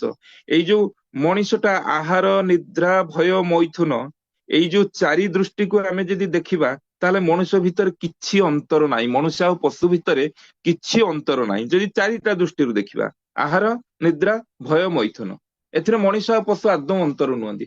ଆହାର ପାଇଁ ଯଦି ଆମର ଜୀବନ, ପଶୁ ବି ଆହାର କରୁଛି, ତାହେଲେ ପଶୁ ଆମ ଭିତରେ କିଛି ଫରକ ନାହିଁ। ଆଉ ନିଦ୍ରା ପାଇଁ ଯଦି ଆମର ଜୀବନ, ପଶୁ ବି ନିଦ୍ରା ଯାଉଛି। ଆଉ ଭୟ ଆଉ ମୈଥୁନ ପାଇଁ ଯଦି ମଣିଷର ଜୀବନ, ତାହେଲେ ପଶୁ ବି ଭୟ ଆଉ ମୈଥୁନ ରହିଛି, ପଶୁ ମଧ୍ୟ କରୁଛି। ତାହେଲେ ଏ କ୍ଷେତ୍ରରେ ବି ମଣିଷ ପଶୁ ସହିତ ସମାନ। ତେବେ କୋଉଥିରେ ଆମେ ପଶୁ ଠାରୁ ଭିନ୍ନ? ପଶୁ ଜୀବନ ଠାରୁ ଆମ ଜୀବନର ପାର୍ଥକ୍ୟଟା କଣ, ଡିଫରେନ୍ସ କଣ? ସେଇଟା ହଉଛି ଧର୍ମ। ଧର୍ମ ହିଁ ଏମିତି ଜିନିଷ ଯାହା ମନୁଷ୍ୟକୁ ଏଇ ପଶୁ ଜୀବନ ଠାରୁ ଅଲଗା କରୁଛି। ତେଣୁ ଏଇ ମଣିଷ ଜନ୍ମ ଆଉ ପଶୁ ଜନ୍ମ ମଝିର ଯୋଉଟା ମଣିଷକୁ ପଶୁ ଠାରୁ ଅଲଗା କରୁଛି, ଯୋଉ ମଝିର ଜିନିଷଟା ଅଛି, ସେଇ ଜିନିଷଟା ହେଲା ଧର୍ମ। ଆମେ ଦିଟା ଏକ୍ସାମ୍ପଲ ନେଇଯିବା, ଗୋଟେ ଗହମର ଆଉ ଗୋଟେ ଗୋଲାପର। ମାନେ ଗହମଟା ଖାଦ୍ୟ, ଏ ଖାଦ୍ୟ ହଉଛି ପଶୁର, ଏ ଖାଦ୍ୟ ହଉଛି ମଣିଷର ବି। ଗୋଲାପ କିନ୍ତୁ ସଂସ୍କୃତିର ପ୍ରତୀକ, ସଭ୍ୟତାର ପ୍ରତୀକ, ପରମ୍ପରାର ପ୍ରତୀକ। ଗହମ ଅସ୍ତିତ୍ୱ ବଞ୍ଚାଇବା ପାଇଁ ମଣିଷର ଦରକାର, ପଶୁର ବି ଦରକାର, କିନ୍ତୁ ଗୋଲାପ ହଉଛି ସେଇ ତତ୍ତ୍ୱ ଯୋଉଟା ମଣିଷକୁ ପଶୁ ଠାରୁ ଭିନ୍ନ କରୁଛି। ତେଣୁ ଏଇ ଯୋଉ ଧର୍ମ ଆଦର୍ଶ ଯୋଉଟା ମଣିଷକୁ ସେଇ ପଶୁ ଜୀବନ ଠାରୁ ଅଲଗା କରୁଛି, ଆମେ ଯୋଉ ଅଖଣ୍ଡ ବ୍ୟକ୍ତିତ୍ୱ ବା ପରିପୂର୍ଣ୍ଣ ଜୀବନ ବା ଅଖଣ୍ଡ ଜୀବନ ବା ପରିପୂର୍ଣ୍ଣ ଜୀବନ ବୋଲି କେବଳ ଆମେ ଯୋଉ ଈଶ୍ୱରଙ୍କୁ କହୁଛୁ, ସେଇ ପୂର୍ଣ୍ଣତାକୁ ପହଞ୍ଚିବା ପାଇଁ ଯୋଉ ଜୀବନଟା ସବୁଠାରୁ ନିକଟତର ବା ନିୟରେଷ୍ଟ, ସେଇଟା ହେଲା ଏ ମଣିଷର ଜୀବନ।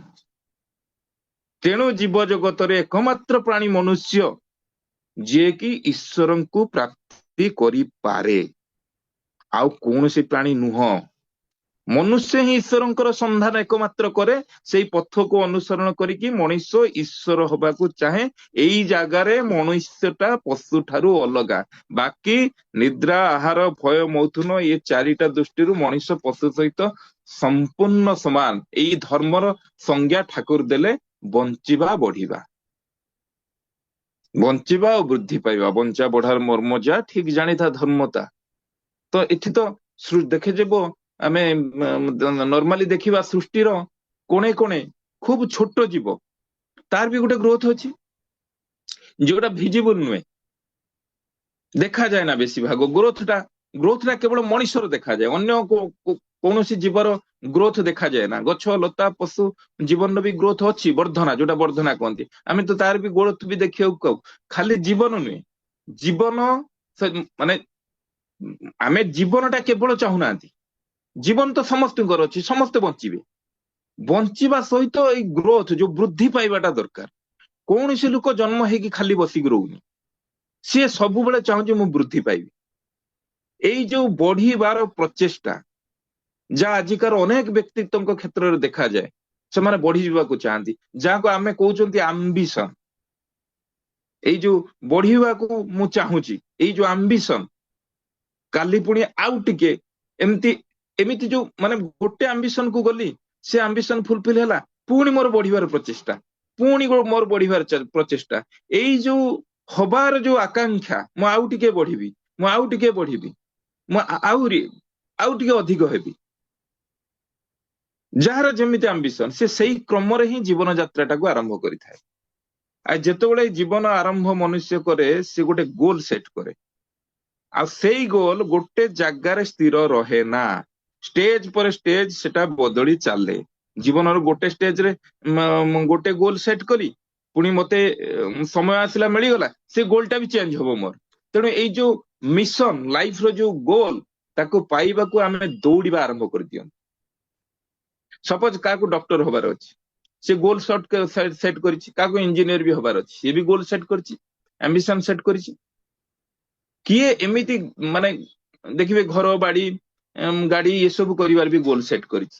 ଏସବୁ ଆମ୍ବିସନ ଯେତେବେଳେ ମଣିଷକୁ ହଟ୍ କରେ, ସେତେବେଳେ ତା ଭିତରେ ଡେସ୍ପରେସନ ସୃଷ୍ଟି ହୁଏ। ସେତେବେଳେ ଏଇ ଯୋଉ ଡକ୍ଟର ହବାର ଗୋଲଟାକୁ ଆମେ ଆମ୍ବିସନ କରି ନେଇଥାଉ, ଯଦି ବି ସେ ଗୋଲ ମୋର ଫୁଲଫିଲ ନହେଲା, ତାହେଲେ କଣ ହବ? ଆଚ୍ଛା, ଯଦି ବି ହେଲା ତାହେଲେ ବି କଣ ହବ? ଦିଟା କଥା। ମୁଁ ଗୋଲ ସେଟ କଲି, ଆମ୍ବିସିୟସ ହେଲି, ମୁଁ ଯଦି ଆମ୍ବିସନଟାକୁ ଫୁଲଫିଲ ନ କରିପାରିଲି, ମୋର ପରିପୂରଣ ନହେଲା, ସମସ୍ତଙ୍କର ଯେ ପରିପୂରଣ ହଉଛି ତା ନୁହେଁ, ବହୁତ କମ ଲୋକଙ୍କର ପରିପୂରଣ ହଉଛି ଆମ୍ବିସନ। ଯଦି ହେଲା ତାହେଲେ କଣ, ଆଉ ଯଦି ନହେଲା କଣ? ଏଇ ଦିଟା କଥା। ଏଇ କଥାକୁ ଯିବା ପୂର୍ବରୁ ଠାକୁର କଣ କହୁଛନ୍ତି ଟିକେ ଶୁଣିବା। ଠାକୁର କହୁଛନ୍ତି, ଡୋଣ୍ଟ ବି ଆମ୍ବିସିୟସ, ବି ଅସ୍ପିସିୟସ। ତୁମେ ଉଚ୍ଚାକାଂକ୍ଷୀ ହୁଅ ନା, ବୃହତାକାଂକ୍ଷୀ ହୁଅ ନା, ତମେ ଶୁଭାକାଂକ୍ଷୀ ହୁଅ। ମୁଁ ଡକ୍ଟର ହେବି, ମୁଁ ଇଞ୍ଜିନିୟର ହେବି, ଘର ଗାଡି ଏସବୁ କରିବି। ଯେତେବେଳେ ଏଇ ଆମ୍ବିସନଟା ଫୁଲଫିଲ ନ ହୁଏ, ଭିତରେ କଣ ହବ? ଡେସ୍ପାରେସନ। ଏଇ ଡେସ୍ପାରେସନଟା ହିଁ ଅଶାନ୍ତିକୁ ଜନ୍ମ ଦବ। କିମ୍ବା ମୁଁ ଗୋଲ ପଛରେ ଦୌଡୁଛି ପାଇବା ପାଇଁ, ଯେ ପର୍ଯ୍ୟନ୍ତ ମତେ ସେଇଟା ନ ମିଳିଛି, ମୋ ପାଖରେ ଆଉ ରେଷ୍ଟ ନାହିଁ, ମାନେ ବିଶ୍ରାମ ନାହିଁ। ରେଷ୍ଟଲେସ୍, ପୁରା ମୁଁ ଅବିଶ୍ରାନ୍ତ ଭାବେ ମୁଁ ଦୌଡୁଛି। ଯୋଉ କଥା କହୁଥିଲି, ଗୋଲ ଫୁଲଫିଲ ହେଇଗଲା, ମୁଁ ଆଚିଭ କରିନେଲି, ମିଳିଗଲା, ମୁଁ ଡକ୍ଟର ହେଇଗଲି, ୟା ମୁଁ ଇଞ୍ଜିନିୟର ହେଇଗଲି, ୟା ଯାହା ଆମର ଘର ବାଡି ଗାଡି ଯାହା କରିବା କଥା କରିନେଲି। ପ୍ରୋବ୍ଲେମ କଣ ହଉଛି? ଆଜି ଯାହା ହାସଲ କଲି, ସେଇଟା ମୋ ଗୋଲ ଶେଷ ହେଇଯାଉ ନାହିଁ। ଯୋଉ ଗୋଲଟା ମୁଁ ରଖିଥିଲି, ପୁଣି କାଲି ଗୋଟେ ନୂଆ ଗୋଲ ସୃଷ୍ଟି କରିବ। କେମିତି? ଆମେ ଗୋଟେ ଏକ୍ସାମ୍ପଲ ନେଇଯିବା, ଆମେ ଜୀବନର ଲାଇଫରେ ଯେତେବେଳେ ଦେଖିବା, ଯେତେବେଳେ ଚାଲିକି ଯାଉଥିଲେ, ଆମର ସାଇକେଲଟା ହେଇଗଲେ ଠିକ ହେଇଯାନ୍ତା। ତ ସାଇକେଲ ହେଲା ପରେ ଆମେ ପାଖରେ ଆଉ ସେଇ ପ୍ରୋବ୍ଲେମଟା ରହିଲା ନାହିଁ। କିନ୍ତୁ ଯେତେବେଳେ ସାଇକେଲ ମିଳିଗଲା, ମତେ ଆନନ୍ଦ ମିଳିଲା। ଧୀରେ ଧୀରେ ସାଇକେଲଟା, ମୋ ପାଖରେ ସାଇକେଲ ପାଇବାର ଯୋଉ ଆନନ୍ଦଟା ଥିଲା, ସେ ଧୀରେ ଧୀରେ ସମାପ୍ତି ହେବାକୁ ବସିଲା। ତ ଏବେ କଣ ହେଲା ନା, ମୋଟର ସାଇକେଲ, ବାଇକ ଟା ହେଲେ ଆଉ ସବୁ ମିଳିଯିବ, ଆଉ ଆନନ୍ଦ, ଆଉ କିଛି ଅସୁବିଧା ନାହିଁ। ଯେବେ ଦେଖିବେ ବାଇକ୍ ମିଳିଯିବ, ସେ ଯୋଉ ବାଇକ୍ ପାଇବାର ଆମେ ଚଲେଇବା ଆରମ୍ଭ କରିବା, ଆମକୁ ଆନନ୍ଦ ଲାଗିଲା, କିନ୍ତୁ ଏଇ ଚଲେଇବାର ସାଥେ ସାଥେ ବାଇକ୍ ନଥିବାର ଯୋଉ ଆନନ୍ଦଟା ମୋ ପାଖରେ ଥିଲା, ସେଟା ଧୀରେ ଧୀରେ ଶେଷ ହବା ଆରମ୍ଭ ହବ। କଣ? ପୁଣି ଗୋଟେ ଗୋଲ ସେଟ ହବ, କାର ପାଇଗଲି, କାରକୁ ଚଲେଇଲି, ଚଲେଇବାର ସାଥେ ସାଥେ ମୁଁ କାର ନଥିଲା ବେଳର ଯୋଉ ଆନନ୍ଦଟା ମୋ ପାଖରେ ଥିଲା ସିଏ ବି ଧୀରେ ଧୀରେ ଶେଷ ହବ। କଣ ନା ଭେରିୟସ ବ୍ରାଣ୍ଡ ମୋ ପାଖରେ ଆସିବ, ଏଇ ବ୍ରାଣ୍ଡର କାରଟା କିଣିଥାନ୍ତି, ୟା ଆହୁରି କିଛି ଅଧିକା, ମାନେ ବିଭିନ୍ନ ଡିଜାଇନ ବ୍ରାଣ୍ଡ, ଇଏ ସବୁ ଗୋଟେ ଗୋଟେ ଗୋଲ ହେଇଯିବ। 5,000 ଟଙ୍କାର ଯିଏ ମୋବାଇଲଟେ ଧରୁଛି, ସେ କହୁଛି ମୁଁ ଗୋଟେ 20-25,000 ଟଙ୍କାର ମୋବାଇଲଟେ ଧରିବି। ମୋବାଇଲ ଧରିଲା ପରେ ତାପରେ ଏ ମୋବାଇଲ ନୁହେଁ, ଗୋଟେ ଆଇଫୋନ ଧରିବି, ବ୍ରାଣ୍ଡ ସେଟ୍ ହେଇଗଲାଣି, ପୁଣି ଗୋଲରେ ମୋର ବ୍ରାଣ୍ଡ ପଳେଇ ଆସିବ, ମଡେଲ ଚେଞ୍ଜ ହେଲା। ଯଦି ଦୁନିଆର ସବୁଠାରୁ ଭଲ ମଡେଲ ବି ଆମକୁ ମିଳିଗଲା, ଇଏ ବି ବର୍ଷେ ପରେ ଏ ଆନନ୍ଦ ବି ଶେଷ ହେଇଯିବ। ମୁଁ ମାର୍କେଟର ଯୋଉ ନ୍ୟୁ ବ୍ରାଣ୍ଡ ଆସିବ, ଆସିକି ମତେ ଆକର୍ଷଣ କରିବ, ମତେ ଆଟ୍ରାକ୍ସନ କରିବ, ମୋ ଆଗରେ ସେଇଟା ବି ମୋର ଚାହିଦା ହେଇଯିବ।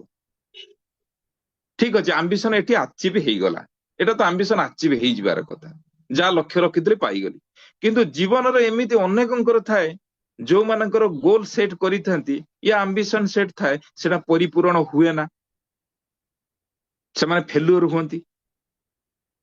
ଏଇ ଫେଲୁଅର ହଉଥିବା ବ୍ୟକ୍ତିତ୍ୱଙ୍କ ମାନେ ସରି, ଏଇ ଯୋଉ ଫେଲୁଅର ହୁଅନ୍ତି, ଗୋଲ ଟାକୁ ଯେତେବେଳେ ଆଚିଭ ନ କରିପାରନ୍ତି, ଯୋଉ ଦୌଡିଥାନ୍ତି ସେ ଯୋଉ ରେସ ରେ, ସେଠି ଯେତେବେଳେ ତାଙ୍କୁ ନ ମିଳେ, ସେଥିରେ କଣ ଆସେ ନା ଲାଇଫର ସେଇଠି ହିଁ ଅଶାନ୍ତି, ସେଇଠି ହିଁ ଫ୍ରଷ୍ଟ୍ରେସନ ଷ୍ଟାର୍ଟ ହେଇଯାଏ। ଆଉ ଫ୍ରଷ୍ଟ୍ରେସନ ଟା ଯେତେବେଳେ ଲିଙ୍ଗର କରେ, ସେ ପଳେଇ ଆସିବ କୋଉଠିକି ନା ଡିପ୍ରେସନ।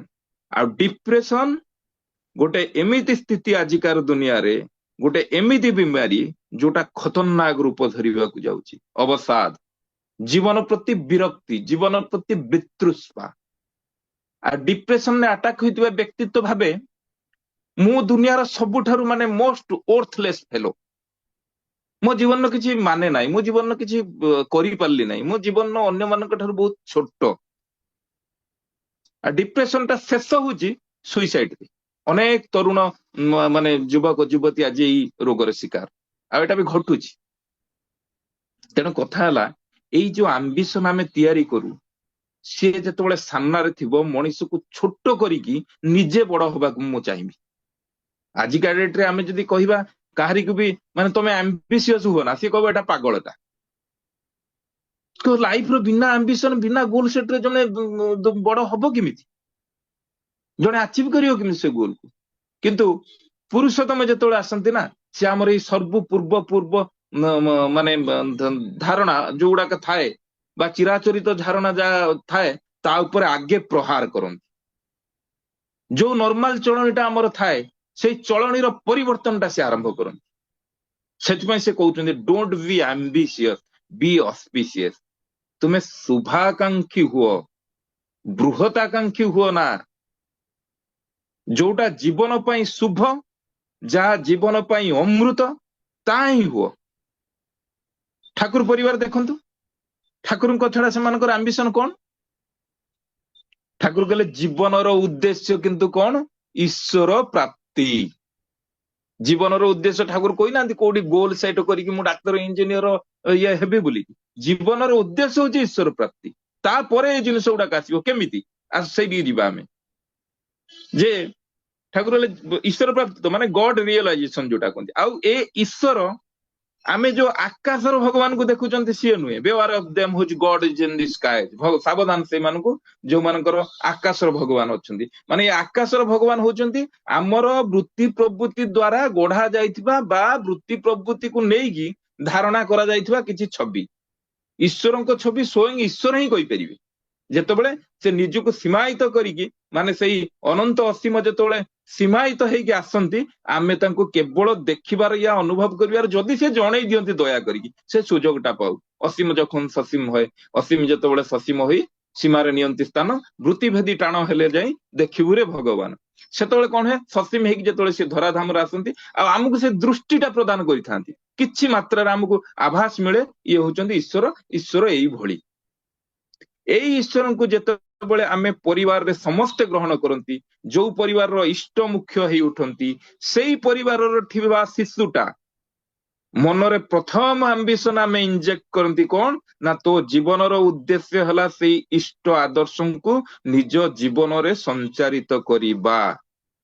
ଯେତେବେଳେ ତାର ସ୍ପାନ୍ ଅଫ ଲାଇଫ ବା ସେଇ ଇଷ୍ଟ ଆଦର୍ଶଙ୍କୁ ଧରିଥିବା ବ୍ୟକ୍ତିତ୍ୱଟା ଆଗକୁ ବଢେ, ଧୀରେ ଧୀରେ ତାର ରିକ୍ୱାରମେଣ୍ଟ ହୁଏ, ସିଏ ବି ତ ଡକ୍ଟର ହବ, ସିଏ ବି ତ ଇଞ୍ଜିନିୟର ହବ, ସେତେବେଳେ ଦିଟା ଜିନିଷ କାମ କରେ ଏଇ ଯୋଉ ଇଷ୍ଟ ଆଦର୍ଶଙ୍କୁ ଧରିଥିବା। କଣ ନା ଗୋଟେ ହଉଛି ଆକ୍ସେପ୍ଟିଂ, ଆଉ ଗୋଟେ ହେଲା ଆଡଜଷ୍ଟିଂ। ଆକ୍ସେପ୍ଟାନ୍ସ, ଆଡଜଷ୍ଟମେଣ୍ଟ, ଗ୍ରହଣ କରିବା। ଆଡଜଷ୍ଟମେଣ୍ଟ ମାନେ ମାନେ କଣ, ଯୋଉ ଖାପ ଖୁଆଇବା, ଯୋଉ ଆଡଜଷ୍ଟମେଣ୍ଟ। ଠାକୁର ସତ୍ୟାନୁସରଣ କଣ କହିଲେ, ସବୁ ଅବସ୍ଥାର ରାଜି ଥାଅ, ଏଇଟା ହେଲା ଆକ୍ସେପ୍ଟାନ୍ସ। ଅବସ୍ଥା ଯାହା ବି ହଉ ତାକୁ ଗ୍ରହଣ କର, ଆକ୍ସେପ୍ଟ କର। ପ୍ରୋବ୍ଲେମ ଆସେ ଯେତେବେଳେ ସେତେବେଳେ କେତେବେଳେ ପ୍ରୋବ୍ଲେମ ଆସିବ ଦେଖିବେ, ଯେତେବେଳେ ପରିସ୍ଥିତିକୁ ଆମେ ମାନେ ଆକ୍ସେପ୍ଟ ନ କରିକି ପରିସ୍ଥିତିରୁ ଆମେ ଭାଗିବାକୁ ଚେଷ୍ଟା କରୁ, ପରିସ୍ଥିତିଟାକୁ ଆମେ ଆକ୍ସେପ୍ଟ କରିପାରନ୍ତି, ତାଠାରୁ ଦୌଡିବାକୁ ଚେଷ୍ଟା କରୁ, ସେତେବେଳେ ଦେଖିବେ ବେଶୀ ଦୁଃଖ ଆସିବ, ବେଶୀ ପ୍ରୋବ୍ଲେମ ଆସିବ। ସେଥିପାଇଁ ଠାକୁର କଣ କହିଲେ, ସବୁ ଅବସ୍ଥାରେ ରାଜି ଥାଅ। ଆକ୍ସେପ୍ଟିଂ ଆଉ ଆଡଜଷ୍ଟମେଣ୍ଟ, କଣ କଣ କରିବା ଆଡଜଷ୍ଟମେଣ୍ଟ, କାହାକୁ ଆଡଜଷ୍ଟମେଣ୍ଟ କରିବା ନା ଇଷ୍ଟଙ୍କୁ। ଯାହା ବି ଜୀବନରେ ଆସୁ, ଯାହା ବି ଆମେ ଚାହୁଁ ତାକୁ ବିନାୟିତ କରିବା ସେଇ ଆଦର୍ଶଙ୍କ ଠାରେ। ପ୍ରାଣକୃଷ୍ଣ ପରିଜା ସମସ୍ତେ ଜାଣିଛନ୍ତି, ଆପଣ ମାନେ ଯାଇକି ଯାଇଥିଲେ ଠାକୁରଙ୍କ ପାଖକୁ, ପଚାରିଲେ କଣ ଠାକୁର ଲିଭିଂ ଆଇଡଲଙ୍କର ଆବଶ୍ୟକତା କଣ ଅଛି, ଯାହା ତ ଚାଲୁଛି ସବୁ ଠିକ ଅଛି, ମଣିଷର ବୁଦ୍ଧି ବିବେକ ସବୁ ଅଛି, ତାର ଜ୍ଞାନ ଅଛି, ଜୀବନ୍ତ ଆଦର୍ଶ କଣ ପାଇଁ ଦରକାର। ଠାକୁର କହିଥିଲେ ନା ତାଙ୍କୁ, ପରିବାର, ଆପଣ ଯେତେବେଳେ ପରିବା କିଣୁଛନ୍ତି ପରିବାର ଓଜନଟା ଠିକ ଅଛି କି ନାଇଁ କେମିତି ଜାଣିଲେ, ଗୋଟେ ଦଣ୍ଡିପାଲାରେ ଏଟାକୁ ମାପିବାକୁ ପଡେ ନା, ଦଣ୍ଡିପାଲାରେ ରଖିଲେ ପରିବା ଯେ ଗୋଟେ ପଟ ଦଣ୍ଡିପାଲା ଆଉ ଗୋଟେ ପଟ ତ କଣ୍ଟା, ତାହେଲେ ଠିକ ହେଲା ବୋଲି କେମିତି ଜାଣିଲେ, କହିଲେ ଉପରେ ଯୋଉ କଣ୍ଟାଟା ଅଛି ସେ କଣ୍ଟାଟା ସ୍ଥିର ଷ୍ଟାବୁଲ, ତଳ କଣ୍ଟାଟା କିନ୍ତୁ ଫ୍ଲକ୍ଚୁଏଟ କରେ, ଆଉ ଦିଟା କଣ୍ଟା ମିଶିଗଲେ ଠିକ ଜାଣି ମାନେ ସେଇ କଣ୍ଟାଟାକୁ ୟା ସହିତ ମିଶେଇ ଦେଲେ ତାହେଲେ ଠିକ ଅଛି ବୋଲି ଆମେ ଜାଣିପାରନ୍ତି। ଠାକୁର ତାଙ୍କୁ କହିଥିଲେ ସାମାନ୍ୟ ପରିବାର ମାନେ ପରିବାଟା ଠିକ ଅଛି କି ନାହିଁ ଜାଣିବାକୁ ପାଇଁ ଯଦି ମତେ ଗୋଟେ ଷ୍ଟାବୁଲ କଣ୍ଟା, ଗୋଟେ ଫିକ୍ସ କଣ୍ଟା ସହିତ ଆଉ ଗୋଟେ ଫ୍ଲକ୍ଚୁଏଟ କଣ୍ଟାକୁ ମିଳେଇ ନବାକୁ ପଡୁଛି, ତାହେଲେ ଜୀବନର ଯାବତୀୟ କ୍ଷେତ୍ରରେ ମୁଁ ଯାହା ଯାହା କରୁଛି, ମୁଁ ବାପ ହିସାବରେ ଠିକ କରୁଛି, ମୁଁ ପୁଅ ହିସାବରେ ଠିକ କରୁଛି, ମୁଁ ସ୍ୱାମୀ ହିସାବରେ ଠିକ କରୁଛି, ମୁଁ ସ୍ତ୍ରୀ ହିସାବରେ ଠିକ କରୁଛି, ମୁଁ ରାଜନେତା ହିସାବରେ ଠିକ କରୁଛି, ମୁଁ ଅର୍ଥନୀତିଜ୍ଞ ହିସାବରେ ଠିକ କରୁଛି, ମୁଁ ଶିକ୍ଷକ ହିସାବରେ ଠିକ କରୁଛି, ମୁଁ ସମାଜସେବୀ ହିସାବରେ ଠିକ କରୁଛି, ଏଗୁଡାକ କଣ ମେଜରମେଣ୍ଟ କରିବା ଦରକାର ନାହିଁ ମୋର ଗୋଟେ ସେଇ ଷ୍ଟେବୁଲ ଫିକ୍ସ କଣ୍ଟା ସହିତ। ତେଣୁ ଆଦର୍ଶ ଯିଏ, ସେ ହିଁ ଜୀବନର ମାପକାଠି, ସେ ହିଁ ସ୍ଥିର, ଦୁନିଆର ସବୁ ପରିବର୍ତ୍ତନଶୀଳ। ମୋ ବାପ ମା ମୋ ସହିତ ଶେଷ ପର୍ଯ୍ୟନ୍ତ ରହିବା କି ନାହିଁ ତାର ଗ୍ୟାରେଣ୍ଟି ନାହିଁ। ସ୍ୱାମୀ ସ୍ତ୍ରୀ ସମ୍ପର୍କ କେତେବେଳେ ଆସନ୍ତି, ଅନେକ ଜୀବନ ଅନେକ ବସନ୍ତକୁ ଅତିକ୍ରମ କରିସାରିଲା ପରେ ସିଏ ମତେ ସ୍ତ୍ରୀ ହୁଏ, କିମ୍ବା ମୁଁ ଅନେକ ବସନ୍ତକୁ ଅତିକ୍ରମ କରିବା ପରେ ମୋ ସ୍ତ୍ରୀର ସ୍ୱାମୀ ହୁଏ। ପିଲା ମୋର ଜୀବନର ପ୍ରଥମରୁ ନଥିଲେ, ତ ସମ୍ପର୍କଟା ଦୁନିଆର ଯାହା ସହିତ ହେଇଥାଉ, ଆଇଦର ସେମାନେ ମୋ ଜୀବନର ପ୍ରଥମ ନଥିଲେ କିମ୍ବା ଶେଷରେ ନଥିବେ, ପରମାନେଣ୍ଟ ସମ୍ବନ୍ଧ ମୋର କାହା ସହିତ ନାହିଁ। ଜୀବନର ଏଇ ଯୋଉ ଫ୍ଲକ୍ଚୁଏସନ, ଏଇ ଯୋଉ ସମ୍ପର୍କଟା ହଉଛି ଫ୍ଲକ୍ଚୁଏସନ କଣ୍ଟା, ମୁଁ କାହା ସହିତ ମେଜର କରିବି, ସେଇ ଷ୍ଟେବୁଲ କଣ୍ଟାଟା କିଏ। ତେଣୁ ଆଦର୍ଶ ହେଲେ ସେଇ ପରମାନେଣ୍ଟ କଣ୍ଟା, ଷ୍ଟେବୁଲ। ଆଦର୍ଶ ମାନେ ଆ ମାନେ ସମ୍ପୂର୍ଣ୍ଣ, ଦର୍ଶ ମାନେ ଦର୍ଶନ, ଯାହାକୁ ସାମ୍ନାରେ ରଖିଲେ ମୁଁ ମୋ ନିଜକୁ ଦର୍ଶନ କରିପାରିବି, ମୋ ନିଜକୁ ଜାଣିପାରିବି, ମୋ ଜୀବନ ଠିକ ଠିକ ପଥରେ ଯାଉଛି କି ନାହିଁ, ମୁଁ ଠିକ ଅଛି ନା ନାହିଁ, ମୋର ଆଚାର ବିଚାର, ଖାଇବା ପିଇବା, ଶିକ୍ଷା ଦୀକ୍ଷା ଠିକ ଭାବରେ ଚାଲୁଛି ନା ନାହିଁ, ସେଇ ମେଜରିଂ କଣ୍ଟାଟା ହେଲେ ଆଦର୍ଶ, ଯାହାଙ୍କ ସହିତ ମୁଁ ମାପି ଦେଇପାରିବି ମୋ ଜୀବନ ଖଣ୍ଡିତ ହେଇଛି କି ଅଖଣ୍ଡ ରହିଛି। ତେଣୁ ଯେତେବେଳେ ଆଦର୍ଶ ମୋ ସାମ୍ନାରେ ରୁହନ୍ତି, ଜୀବନର ଯୋଉ ଫ୍ଲକ୍ଚୁଏସନ ହୁଏ ସେଇଟା ମିନିମାଇଜ ହେଇଯାଏ। ମୁଁ ଯେତେବେଳେ ଖଣ୍ଡିତ ହେବାକୁ ଯିବି ସେଟାକୁ ପୁଣି ସିଏ କଣ କରନ୍ତି ନା ଯୋଡି ଦିଅନ୍ତି। ଏଇ ଗୋଟିଏ ପଥ ବା ରାସ୍ତା ଯାହା ଆମର ବିଖଣ୍ଡିତ ବ୍ୟକ୍ତିତ୍ୱକୁ ଅଖଣ୍ଡ ଜୀବନର ରାସ୍ତାରେ ଚଲେଇ ନବାରେ ସହାୟକ ହୁଏ। କିନ୍ତୁ ଏଇ ଅଖଣ୍ଡିତ ରାସ୍ତାରେ ଚାଲିବା ବେଳେ ଆମେ ଦେଖିବାକୁ ପାଉ ଆନନ୍ଦର ଅନୁଭୂତିର ଅଭାବ ନଥାଏ, ମାନେ ଯୋଉଟା କୁହନ୍ତି ସ୍କାର୍ସିଟି ନଥାଏ, ଭୋକ ନାହିଁ କିନ୍ତୁ ଖାଇବାର ସ୍ୱାଦଟା ସେ ତାହେଲେ ଅନୁଭବ କରିପାରିବନି। ଏଇ ଅଭାବଟାକୁ ଆମେ କେମିତି ଦୂର କରିପାରନ୍ତି, ଯେମିତି ଭୋକ ଲାଗିଲା, ଯାହା ଖାଇଲେ ଆମେ ସୁସ୍ଥ ରହିବା, ଯାହା ଖାଇଲେ ଆମେ ଠିକ ରହିବା, ଯୋଉ ଖାଦ୍ୟଟା ଠିକ ଖାଦ୍ୟ ତାହେଲେ ସେଇଟା ହିଁ ଖାଇବା ଆମେ। କାରଣ ଆଦର୍ଶଙ୍କ ସହିତ ଆମେ ଆଡଜଷ୍ଟ କରିଛନ୍ତି ନା ଭୋକକୁ। ଠାକୁର କହିଲେ ଜୀବନର ଉଦ୍ଦେଶ୍ୟ ହେଲା ଅଭାବକୁ ଏକଦମ ତଡିଯିବା। ଆଚ୍ଛା, ସେଠି କହିଲାଣି ଜୀବନର ଉଦ୍ଦେଶ୍ୟ ହେଲା କଣ? ଈଶ୍ୱର ପ୍ରାପ୍ତି। ପୁଣି ଏଠି ଆସିକି କହିଲାଣି ଜୀବନର ଉଦ୍ଦେଶ୍ୟ ହେଲା ଅଭାବକୁ ଏକଦମ ତଡିଦବା। ଆଚ୍ଛା ଠାକୁର କେମିତି ଏ କଥା? ପୁଣି ଅଭାବକୁ ତଡିଦବା, ସେଠି କହିଲାଣି ଈଶ୍ୱର ପ୍ରାପ୍ତି। ଏ ଦିଟା ବାକ୍ୟର ସାମଞ୍ଜସ୍ୟ କୋଉଠି ଅଛି? ଜୀବନର ଉଦ୍ଦେଶ୍ୟ ଅଭାବକୁ ଏକଦମ ତଡିଦବା, ଆଉ ଜୀବନର ଉଦ୍ଦେଶ୍ୟ ଈଶ୍ୱର ପ୍ରାପ୍ତି। ତେଣୁ ଏଇ ଯୋଉ ଅଭାବକୁ ତୋଡିଦବା ପାଇଁ ଆମେ ସେଇ ପରମ ଈଶ୍ୱରଙ୍କୁ ଆଡକୁ ଟାଣି ହେଇ ହେଇ ଯାଆନ୍ତି। କେମିତି? ଠାକୁର କହିଲେ ଜୀବନର ଉଦ୍ଦେଶ୍ୟ ଅଭାବକୁ ଏକଦମ ତୋଡିଦବା, ଆଉ ଏହା ସମ୍ଭବ କେବଳ କାରଣକୁ ଜାଣିଲେ ହିଁ ହୋଇପାରେ। ତାର ପର ମାନେ ଲାଇନରେ ଲେଖୁଛନ୍ତି।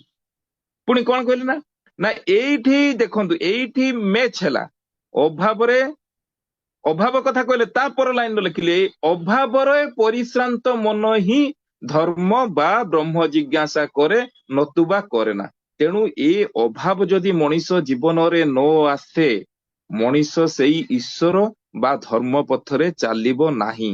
ପୁଣି ଠାକୁର କହିଲେ କୋଉଥିରେ ଅଭାବ ଯାଏ ଆଉ ତା କିପରି ଯାଏ? ଏଇ ଚିନ୍ତାରେ ହିଁ ପରିଶେଷରେ ବ୍ରହ୍ମ ଜିଜ୍ଞାସା ଆସେ। ତେଣୁ ଗୋଟେ ଭୋକିଲା ଲୋକ ଯାହାକୁ ଖାଇବାକୁ ମିଳୁନାହିଁ, ତା ଆଗରେ ସେଇ ଖାଇବାଟା ବା ସେଇ ଖାଦ୍ୟଟା ହିଁ ହଉଛି ବ୍ରହ୍ମ। ଗୋଟେ ରୁଟି ବି ଯଦି ତାକୁ ମିଳିଲା, ତାକୁ ସେଇଥିରେ ବ୍ରହ୍ମ ଦର୍ଶନ ହବ, ସେଇଥିରେ ତାକୁ ବ୍ରହ୍ମ ଦେଖାଯିବ। କିନ୍ତୁ ଯେତେବେଳେ ଭୋକ ମେଣ୍ଟିଯାଏ, ପୁଣି ତାର ଅଭାବଟା ଆହୁରି ଆଗ ସ୍ତରକୁ ପଳେଇବ। ଏମିତି ଗୋଟେ ଗୋଟେ ଅଭାବ ଗୋଟେ ଗୋଟେ ପଏଣ୍ଟରୁ ବଢି ବଢି ଶେଷରେ ଯୋଉ ବଡ ଅଭାବ ତା ସାମ୍ନାରେ ଆସିବ, ସୁପ୍ରିମ ନିଡ୍, ସୁପ୍ରିମ ସ୍କାର୍ସିଟି, ସବୁଠାରୁ ବଡ ଅଭାବ, ସିଏ ହଉଛନ୍ତି ଈଶ୍ୱର। ତେଣୁ ଅଭାବରେ ପରିଶାନ୍ତ ମନଟା ଧର୍ମ ଜିଜ୍ଞାସା କରିବ, ସେ ଈଶ୍ୱରଙ୍କୁ ସିଏ ଜାଣିବାକୁ ଚାହିଁବ, ସେ ଈଶ୍ୱରଙ୍କ ଆଡକୁ ସିଏ ପାଇବାକୁ ଛୁଟିବ। ଜଣେ ଜଣେ ବ୍ୟକ୍ତିତ୍ୱ ଜୀବନରେ ଆସିଛନ୍ତି, ତାଙ୍କର ଦେଖିବେ ପ୍ରଥମ ସ୍ତରରୁ ମାନେ ଭେରି ଫାଷ୍ଟ ଡେରୁ ସେମାନେ ସେ ଯୋଉ ସୁପ୍ରିମ ନିଡ୍ ବା ଯୋଉ ବଡ ଅଭାବର ଆଭାସଟା ତାଙ୍କୁ ମିଳିଯାଇଥାଏ। ଯେମିତି ରାଜକୁମାର ସିଦ୍ଧାର୍ଥ, ଯୋଉ ମହାତ୍ମା ବୁଦ୍ଧ, ତାଙ୍କର କିଛି ଅଭାବ ନଥିଲା। ଏଥିପାଇଁ ନା ପୁରୁଷୋତ୍ତମଙ୍କର ଚର୍ଚ୍ଚାଟା ଅନେକ ସମୟରେ ଆମ ମାନଙ୍କ ଜୀବନ ସହିତ ଉଦାହରଣ ହେଇକି ଆସେ। ଯେତେବେଳେ ପର୍ଯ୍ୟନ୍ତ ସେ ରାଜକୁମାର ଥିଲେ, ଖାନା ପିନା ସବୁ କିଛି ମିଳୁଥିଲା, ସେଇ ରାଜକୁମାର ସିଦ୍ଧାର୍ଥଙ୍କର କୌଣସି ଚର୍ଚ୍ଚା ହଉନଥିଲା। କିନ୍ତୁ ଯେତେବେଳେ ଏଇ କଥା ଦେଖିଲେ, ଏଇ ଶରୀର, ଏଇ ରୋଗଗ୍ରସ୍ତ ଶରୀର, ଏଇ ଯୋଉ ପଚାଇ ସଡି ଯାଉଛି ଏ ଶରୀର, ୟାର ଅବସ୍ଥା କଣ ହବ, ଏଇ ଯୋଉ ଅଭାବ ଯେତେବେଳେ ତାଙ୍କ ମନରେ ଆସିଲା, ସେତେବେଳେ ସେ ବାହାରିଲେ ସେ ଅଭାବକୁ ଦୂର କରିବା ପାଇଁ। ସେଥିରେ ସେ ଅଭାବକୁ ପରିପୂରଣ ପାଇଁ ଯୋଉ ପଥ ଦେଖେଇ ଦେଇ ଗଲେ, ସେଇ ଯୋଉ ଅଭାବକୁ ଯୋଉ ପରିପୂରଣ କରିବା ପାଇଁ ବାହାରିକି ଯୋଉ ପଥ ସେ ଦେଖେଇ ଦେଇ ଗଲେ, ଆଜି ଯୁଗ ଯୁଗ ଧରି ମାନବ ଜୀବନକୁ ସେଟା ପରିଚାଳନା କରୁଛି। ତେଣୁ ଏଇ ଯୋଉ ଧର୍ମ ଈଶ୍ୱରଙ୍କ ଆଡକୁ ନେଇଯାଏ, ଠାକୁର କହିଲେ ଯାହା ଉପରେ ବିଷୟର ଅସ୍ତିତ୍ୱ ତାହା ହିଁ ଧର୍ମ। ଯେ ପର୍ଯ୍ୟନ୍ତ ତାହା ଜଣା ଯାଇ ନାହିଁ, ସେ ପର୍ଯ୍ୟନ୍ତ ବିଷୟକୁ ଠିକ ଠିକ ଜଣା ହେଇନାହିଁ। ଗୋଟେ ଘଟଣା, ପ୍ରତ୍ୟେକ ଦିନ ବଡଦା ଠାକୁରଙ୍କୁ ନେଇକି ଯାଆନ୍ତି ମାଣିକପୁର। ମୁଗଲ ସରାଇ ଟ୍ରେନ ଠାକୁର ଦେଖନ୍ତି, ମୁଗଲ ସରାଇ ଟ୍ରେନକୁ ବି ଠାକୁର ମାନେ ୱେଟ କରନ୍ତି, ଯଦି ଟିକେ ଲେଟ୍ ହେଇଥାଏ ୱେଟ କରନ୍ତି। ଦିନେ ଯାଉ ଯାଉ ହଠାତ୍ ଗୋଟେ ଗଛ ଉପରେ ଦୃଷ୍ଟି ପଡିଗଲା। କେଷ୍ଟଦାଙ୍କୁ ସେ ପଚାରୁଛନ୍ତି, ମାନେ କେଷ୍ଟଦା ତାଙ୍କୁ ପଚାରୁଛନ୍ତି, ଠାକୁର ଆପଣ କଣ ଦେଖୁଛନ୍ତି? ଠାକୁର କହୁଛନ୍ତି, କେଷ୍ଟଦା ମୁଁ ଦିନେ ଏଇ ଗଛର ଉପରେ ଏମିତି ଏଇ ପଡିଆରେ ପଡି ରହିବି, ଏକଥା କଣ ଭାବିଥିଲି? କେଷ୍ଟଦାଙ୍କର ତ ବିଜ୍ଞାନୀ ମନ, ବହୁତ କଥା ଠାକୁରଙ୍କ ଠାରୁ ଏକ୍ସଟ୍ରାକ୍ଟ କରିଛନ୍ତି। ପଚାରିଲେ, ଠାକୁର ଆପଣ କଣ ଭାବୁଛନ୍ତି ଆପଣ ସେଇ ଗଛ? ଠାକୁର ହସିଦେଲେ, ଘୁରି ପଡିକି କେଷ୍ଟଦାଙ୍କ ଆଡକୁ ଯାଇ କହୁଛନ୍ତି, କେଷ୍ଟଦା ଆପଣ ଯଦି ଚେଷ୍ଟା କରିବେ ଆପଣ ବି ଜାଣିପାରିବେ କୋଉଠି କୋଉଠି ଆପଣ କି କି ରୂପରେ ଅଛନ୍ତି। ତ କେଷ୍ଟଦା ପଚାରିଥିଲେ କେମିତି ଏଟା ସମ୍ଭବ? ଠାକୁର କହିଲେ, ବ୍ରେନ ସେଲ ଆପଣଙ୍କର କେତେ ଅଛି? ସେତେବେଳେ ମିଲିୟନ ୟା ବିଲିୟନ ଯାହା ବି ଆଜିକା ଡେଟରେ ତ ବ୍ରେନ ସେଲ ବି ଆହୁରି ବଢିଗଲାଣି। ତ ସେ କହିଥିଲେ, ଠାକୁର କହିଲେ ପ୍ରତ୍ୟେକ ସେଲ ଏ ସୃଷ୍ଟିର ଗୋଟେ ଗୋଟେ ରିପ୍ରେଜେଣ୍ଟେଟିଭ, ଜଣେ ଜଣେ ପ୍ରତିନିଧି ଅଟନ୍ତି। ଏଇ ଯୋଉ ମାନେ ଆମର ଯୋଉ କ୍ରିଏସନ, ଷ୍ଟେଜ ଅଫ କ୍ରିଏସନ, ମାନେ ଯୋଉ ସୃଷ୍ଟିର ଭିନ୍ନ ଭିନ୍ନ ସମୟରେ ଏଇ ପ୍ରତ୍ୟେକ ସେଲ, ସୃଷ୍ଟି ଯୋଉ ଭିନ୍ନ ଭିନ୍ନ ସମୟରେ ସୃଷ୍ଟି ହେଇଛି, ପ୍ରତ୍ୟେକ ସେଲ ହେଉଛି ସେଇ ଭିନ୍ନ ଭିନ୍ନ ସମୟର ପ୍ରତିନିଧି। ସୃଷ୍ଟିର କୌଣସି ନା କୌଣସି ଫେଜ ର ରିପ୍ରେଜେଣ୍ଟେଟିଭ ସେଲ ଆମ ବ୍ରେନ ରେ ଅଛି। ଯାହା ଅଛି ଭାଣ୍ଡେ ତାହା ଅଛି ବ୍ରହ୍ମାଣ୍ଡେ, ଯାହା ଅଛି ବ୍ରହ୍ମାଣ୍ଡେ ତାହା ଅଛି ଭାଣ୍ଡେ ବୋଲିକି ଆମେ ନର୍ମାଲି କହନ୍ତି। ତା ମାନେ ସୃଷ୍ଟିର ସବୁ ପ୍ରକାର ତତ୍ଵ ଆମର ଏଇ ଶରୀର ବା ବ୍ରେନ ସେଲରେ ଅଛି। ଠାକୁର କହୁଛନ୍ତି କୌଣସି ପର୍ଟିକୁଲାର ସେଲ ଉପରେ ଯଦି ଆମେ କନସେଣ୍ଟ୍ରିଂ କରନ୍ତି ତାହେଲେ ସିଏ ଯୋଉ ଫେଜର ରିପ୍ରେଜେଣ୍ଟିଭ ସେଲ, ମାନେ ସୃଷ୍ଟି କ୍ରିଏସନର ଯୋଉ ଫେଜ ଅଫ କ୍ରିଏସନର ସିଏ ପ୍ରତିନିଧି, ସେଇ ସେଲ ସେଇ ସମୟର ଜିନିଷଟାକୁ ରିଭିଲ କରିଦବ। ସମସ୍ତ ମେକାନିଜିମ ଆମ ସମ୍ମୁଖରେ ଖୋଲିଯିବ। କେଷ୍ଟଦା ପଚାରୁଛନ୍ତି ଠାକୁର ସୋଲାର ଫେଜ ଅଫ କ୍ରିଏସନର ରିପ୍ରେଜେଣ୍ଟିଭ ଆମ ବ୍ରେନ ସେଲରେ ଅଛି? ଠାକୁର କହୁଛନ୍ତି ହଁ ଅଛି। ଯଦି ଆମେ କନସେନ୍ଟ୍ରେସନ କରନ୍ତି ତାହେଲେ ସୋଲାର ଫେଜର ସବୁ ଜ୍ଞାନଟା ତାହେଲେ ଆମେ କଣ କରାୟତ କରିପାରିବା? ଠାକୁର କହୁଛନ୍ତି ହଁ ହବ। ପୁଣି ପଚାରୁଛନ୍ତି ଲୁନାର ଫେଜ ଅଫ କ୍ରିଏସନ? ଠାକୁର କହିଲେ ହଁ ତାହା ବି ହବ। ତ ଏଇ ହିସାବରେ ବିଜ୍ଞାନର ଯେତେ ପ୍ରକାର ଅନଆନ୍ସାର ଅନସଲ୍ଭ କ୍ୱାରି ଅଛି, ଠାକୁର କେଷ୍ଟଦା ତାଙ୍କୁ ପଚାରି ଚାଲିଛନ୍ତି, ଠାକୁର ଗୋଟେ ଗୋଟେ ଆନ୍ସାର ଦେଇ ଚାଲିଛନ୍ତି, ରିଭିଲ କରି ଚାଲିଛନ୍ତି ସୃଷ୍ଟି ତତ୍ଵର ରହସ୍ୟ। ଅଜସ୍ର କ୍ୱେଶ୍ଚନ ଆନ୍ସାର ଦେଇ ଚାଲୁଛନ୍ତି। ଗୋଟେ ଜାଗାରେ ଠାକୁର ଯାଇ ଅଟକି ଗଲେ ହଠାତ୍, କହିଲେ କେଷ୍ଟଦା কত আর জানবে, জানাই তো জ্বালা। କେତେ ଜାଣିବେ? ଜାଣିବାର ଜ୍ୱାଲାଟା ଆପଣଙ୍କର ବଢିଯିବ। ଯେତେ ଡୁବିବ ସେତେ ବେମାଲୁମ ହବ। କେଷ୍ଟଦା କହୁଛନ୍ତି ତାହେଲେ ଠାକୁର ଉପାୟ କଣ? ଠାକୁର କଣ ସେଇ କଥା ଯାହା ମୁଁ ପ୍ରଥମରୁ କହିଛି, to love, to serve and to surrender. ଜୀବନର ଯଦି ଉଦ୍ଦେଶ୍ୟ ଏଇଆ ନ ହେଲା, ଜୀବନରେ ଯଦି ଲଭ ସେଣ୍ଟର ନ ରହିଲେ, ଯୋଉ ଜୀବନରେ ଆଉ ଅଭାବ କିଛି ରହିବ ନାହିଁ, କିଛି ବି ଯଦି ଥାଏ କେବଳ ତାଙ୍କରି ପାଇଁ, କେବଳ ତାଙ୍କରି ପରିପୂରଣଟା କରିବା ପାଇଁ ହିଁ ଅଭାବ। You are for the lord not for others. ଯାହା ତୁମର ତା ମୋର, ଯାହା ତୁମର ନୁହେଁ ମୋର ନୁହେଁ, ଏଇ one point love, single love, ଏଭଳି ସ୍ଥିତି ଯେତେବେଳେ ଆସେ ସେତେବେଳେ ପାଇବାର ୟା ଆମ୍ବିସନ ବୋଲିକି କିଛି ରହେ ନା। ଆମ୍ବିସିୟସ ହେଲେ ଜ୍ଞାନ ପଛରେ ଦୌଡ଼ିଲେ ଅଜ୍ଞାନତାର ସ୍ତରଟା ବେଶୀ ବଢିଯିବ। ଠାକୁର ସେଇଥିପାଇଁ କହିଲେ ଯେତେ ଜାଣିବେ, ଜାଣିବାଟା ହିଁ ଜ୍ୱାଲା। ଯେତେ ଡୁବିବ ସେତେ ବେମାଲୁମ ହବ। ମୁଁ ଏପଟରେ ଜାଣିବା ପାଇଁ ଯେତେ ଦୌଡ଼ିବି ନା, ସେତେ ମୋର ଅଜ୍ଞାନତାର ସ୍ତରଟା ବଢିଯିବ। ତେଣୁ ଉଚ୍ଚାକାଂକ୍ଷା ବୃହତାକାଂକ୍ଷା ଯେତେ ଜୀବନରେ ରଖିବ, ଅଶାନ୍ତି, ଫ୍ରଷ୍ଟ୍ରେସନ, ଡିପ୍ରେସନ ଜୀବନର ସେତେ ବଢିଯିବ। ତେଣୁ ଠାକୁର କହିଲେ ତାଙ୍କୁ ଭଲ ପାଅ, to love, to serve, to surrender. ଏହା ବ୍ୟତୀତ ନାନ୍ୟ ପନ୍ଥା ବିଦ୍ୟତେ ଅୟନାୟ। ଜଗତର ସମସ୍ତ ଐଶ୍ୱର୍ଯ୍ୟ, ଜାଣିବା, ଭଲ ପାଇବା ଓ କର୍ମ ଯାହାଙ୍କ ଭିତରେ ସହଜ ଉତ୍ସାରିତ, ଯାହାଙ୍କ ପ୍ରତି ଆସକ୍ତିରେ ମଣିଷର ବିଚ୍ଛିନ୍ନ ଜୀବନର ଜଗତର ଚରମ ସମସ୍ତ ବିରୋଧର ଚରମ ସମାଧାନ ଲାଭ ହୁଏ, ସେ ହିଁ ମଣିଷର ଭଗବାନ। ଭଗବାନଙ୍କୁ ଜାଣିବା ମାନେ ହିଁ ସମସ୍ତଟାକୁ ବୁଝିବା, ଜାଣିବା। ତେଣୁ ଏଇ ଯୋଉ ଅଖଣ୍ଡ ଜୀବନର କଥା ଆମେ କହୁଛନ୍ତି, ସେ କେବଳ ସେଇ ଈଶ୍ୱର ଭଗବାନ ହିଁ ହେଇପାରନ୍ତି। ସେଇ ଈଶ୍ୱର ରୂପୀ ଆଦର୍ଶ ଯୁଗ ପୁରୁଷୋତ୍ତମ ଯଦି ଜୀବନରେ ନଥାନ୍ତି, ସେଇ ଅଖଣ୍ଡ ଜୀବନର ପରିକଳ୍ପନା କରିବା ଅସମ୍ଭବ, ସମ୍ଭବ ନୁହେଁ। ଆଉ ଗୋଟେ ବାଣୀରେ ଠାକୁର କଣ କହୁଛନ୍ତି, ସତ୍ତା ସଚ୍ଚିଦାନନ୍ଦମୟ। ତାମାନେ ଆମ ଭିତରେ ସତ୍ ଚିତ୍ ଆନନ୍ଦର ବାସସ୍ଥାନ ଅଛି, ତାକୁ ଆମକୁ ଏକ୍ସପ୍ଲୋର କରିବାକୁ ହବ। ଏକ୍ସପ୍ଲୋର କେମିତି କରିବା? ଜୀବନର ଇନ୍ଧନଟା ଅଛି, ଖାଲି ଗୋଟେ ଡିଆସିଲି କାଠି ଦରକାର। ଯେତେବେଳେ ଏଇ ଆଦର୍ଶ ସାମ୍ନାରେ ରୁହନ୍ତି ନା, ମଣିଷ ଜୀବନ ବି ସେଇ ଅଖଣ୍ଡ ଜୀବନ ଭଳି ଆଟାଚମେଣ୍ଟରେ ଆସିକି ରୂପାନ୍ତରିତ ହେଇଯାଏ। ଏଇ ଯୋଉ ସମୟ ହେଇଗଲାଣି, ଏକୁ ଆଉ ଆଗକୁ ନେଇ ହବନି। ଯାହା ବି ହଉ, ଏଇ ଯୋଉ ଅଖଣ୍ଡ ଜୀବନରେ ଆଦର୍ଶଙ୍କ ପ୍ରୟୋଜନୀୟତା ଆହୁରି ରହିଲା। ଏକୁ ଦରକାର ପଡିଲେ ଆମେ ମାନେ ଆଉ ଗୋଟେ ପାର୍ଟ କରିପାରିବା। ତେଣୁ ଯାହାର କୁହାଯାଏ, ଯାହାର ଏକମାତ୍ର ପ୍ରିୟ ପରମ ହିଁ ଫାଷ୍ଟ ଆଣ୍ଡ ଫରମୋଷ୍ଟ, ସେ ହଉଛି ଈଶ୍ୱର କୋଟି ମଣିଷ। ଇଷ୍ଟ ସ୍ୱାର୍ଥ, ଇଷ୍ଟ ପ୍ରତିଷ୍ଠାର ଅନ୍ତରାୟ ଯଦି ବାପା ମା, ସେ ବାପା ମା ନୁହନ୍ତି। ସ୍ତ୍ରୀ ପୁତ୍ର ଯଦି ଇଷ୍ଟ ସ୍ୱାର୍ଥ ପ୍ରତିଷ୍ଠାର ଅନ୍ତରାୟ, ସେ ସ୍ତ୍ରୀ ପୁତ୍ର ନୁହନ୍ତି। ଭାଇ ବନ୍ଧୁ କେହି ବି, ଯିଏ ବି ଇଷ୍ଟ ପ୍ରତିଷ୍ଠାର ଅନ୍ତରାୟ, ସେ କେହି ନୁହନ୍ତି। ଏଇଭଳି ବୀର ପୁରୁଷ ଯିଏ ସଂସାର କରିବାକୁ, ସିଏ ହଉଛି ସଂସାର କରିବାକୁ ଯୋଗ୍ୟ। ଯିଏ ସଂସାରରୁ ମାନେ ସଂସାରର ଜୀବନରୁ ଉର୍ଦ୍ଧ୍ୱରେ ରହେ, ସେ ପ୍ରକୃତରେ ଅଖଣ୍ଡ ଜୀବନର ଅଧିକାରୀ। ତାଙ୍କ କଥାରେ ସାଇନ୍ସ, ଫିଲୋସଫି ସବୁ ବ୍ଲେଣ୍ଡ କରି ଯାଇଛି। ଠାକୁରଙ୍କ କଥାରେ ସମସ୍ତ ଦର୍ଶନ, ବିଜ୍ଞାନ ସବୁ ବ୍ଲେଣ୍ଡ ହେଇଯାଇଛି, ସବୁ ଗୁଡାକ ମିଶି ଯାଇଛି। ସବୁ କଥାରେ ବିଜ୍ଞାନ। ଜଣେ ଭକ୍ତ କହିଥିଲା, ଉର୍ଦ୍ଧ୍ୱରେ ଆଜ୍ଞା କେମିତି ସଂସାର କରିବି? ସେ କହିଲେ ଦୂର ପାଗଳ। ନଦୀରେ ଯିଏ ପହଁରୁଛି, ଜଳ ଉପରେ ତାର ଆଧିପତ୍ୟ ଅଛି, ସେ ଜାଣିଛି କେମିତି ପାଣି ଉପରେ ପହଁରି ପହଁରି ସନ୍ତରଣ କରିବ।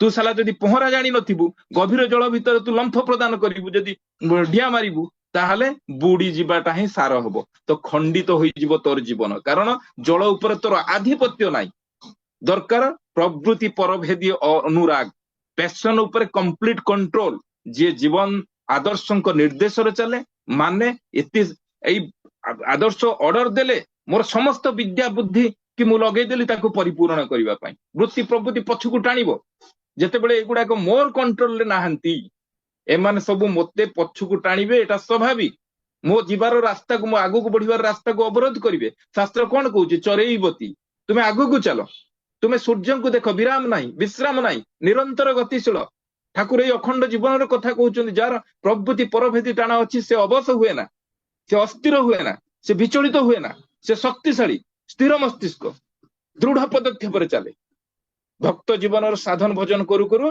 दुख जंत्रणा अवश्य आसे किछि लोक तांको कार्य करू करू श्रद्धा करिवे एई सुभाष भाई वर्तमान एते बड़ प्लेटफॉर्म सृष्टि करूछन किछि लोक श्रद्धा करूछन किछि लोक गाली भी देबे तिरस्कार करिवे कोन सब बेले ठाकुर ठाकुर नै कि मातिछि आ किछि काम नै ठाकुर कहले ये सब गुडा को भूत टिके प्रश्रय देले ये कांधरे माड़ी बसिबे प्रशंसारे उल्लसित होबार नाही कि मोर निंदार विचलित होबार नाही विभूति आसीबो अनुभूति आसीबो बहु शक्ति आसीबो एगुडा को किछि चाह नाही आगो को चलो तुम अखंड जीवनर अध्यक्ष जे जीवनर कांडारी जे तांको निर्देश को परिपूर्ण करिया पई तुमे अवश्य निष्ठा नै चलो श्री रामकृष्ण परमहंस एई साला तथाकथित भक्त जार वृत्ति भेदी टाण नाही जे सबु वृत्ति प्रवृत्ति को सेवारे लगाए ना किए रूपा खणी पाखरे अटकी जाए तो किए सुना खणी पाखरे अटकी जाए तो किए हीरा खणी पाखरे अटकी जाए बोली कि श्री रामकृष्ण कहउचन से खंडित हो जाए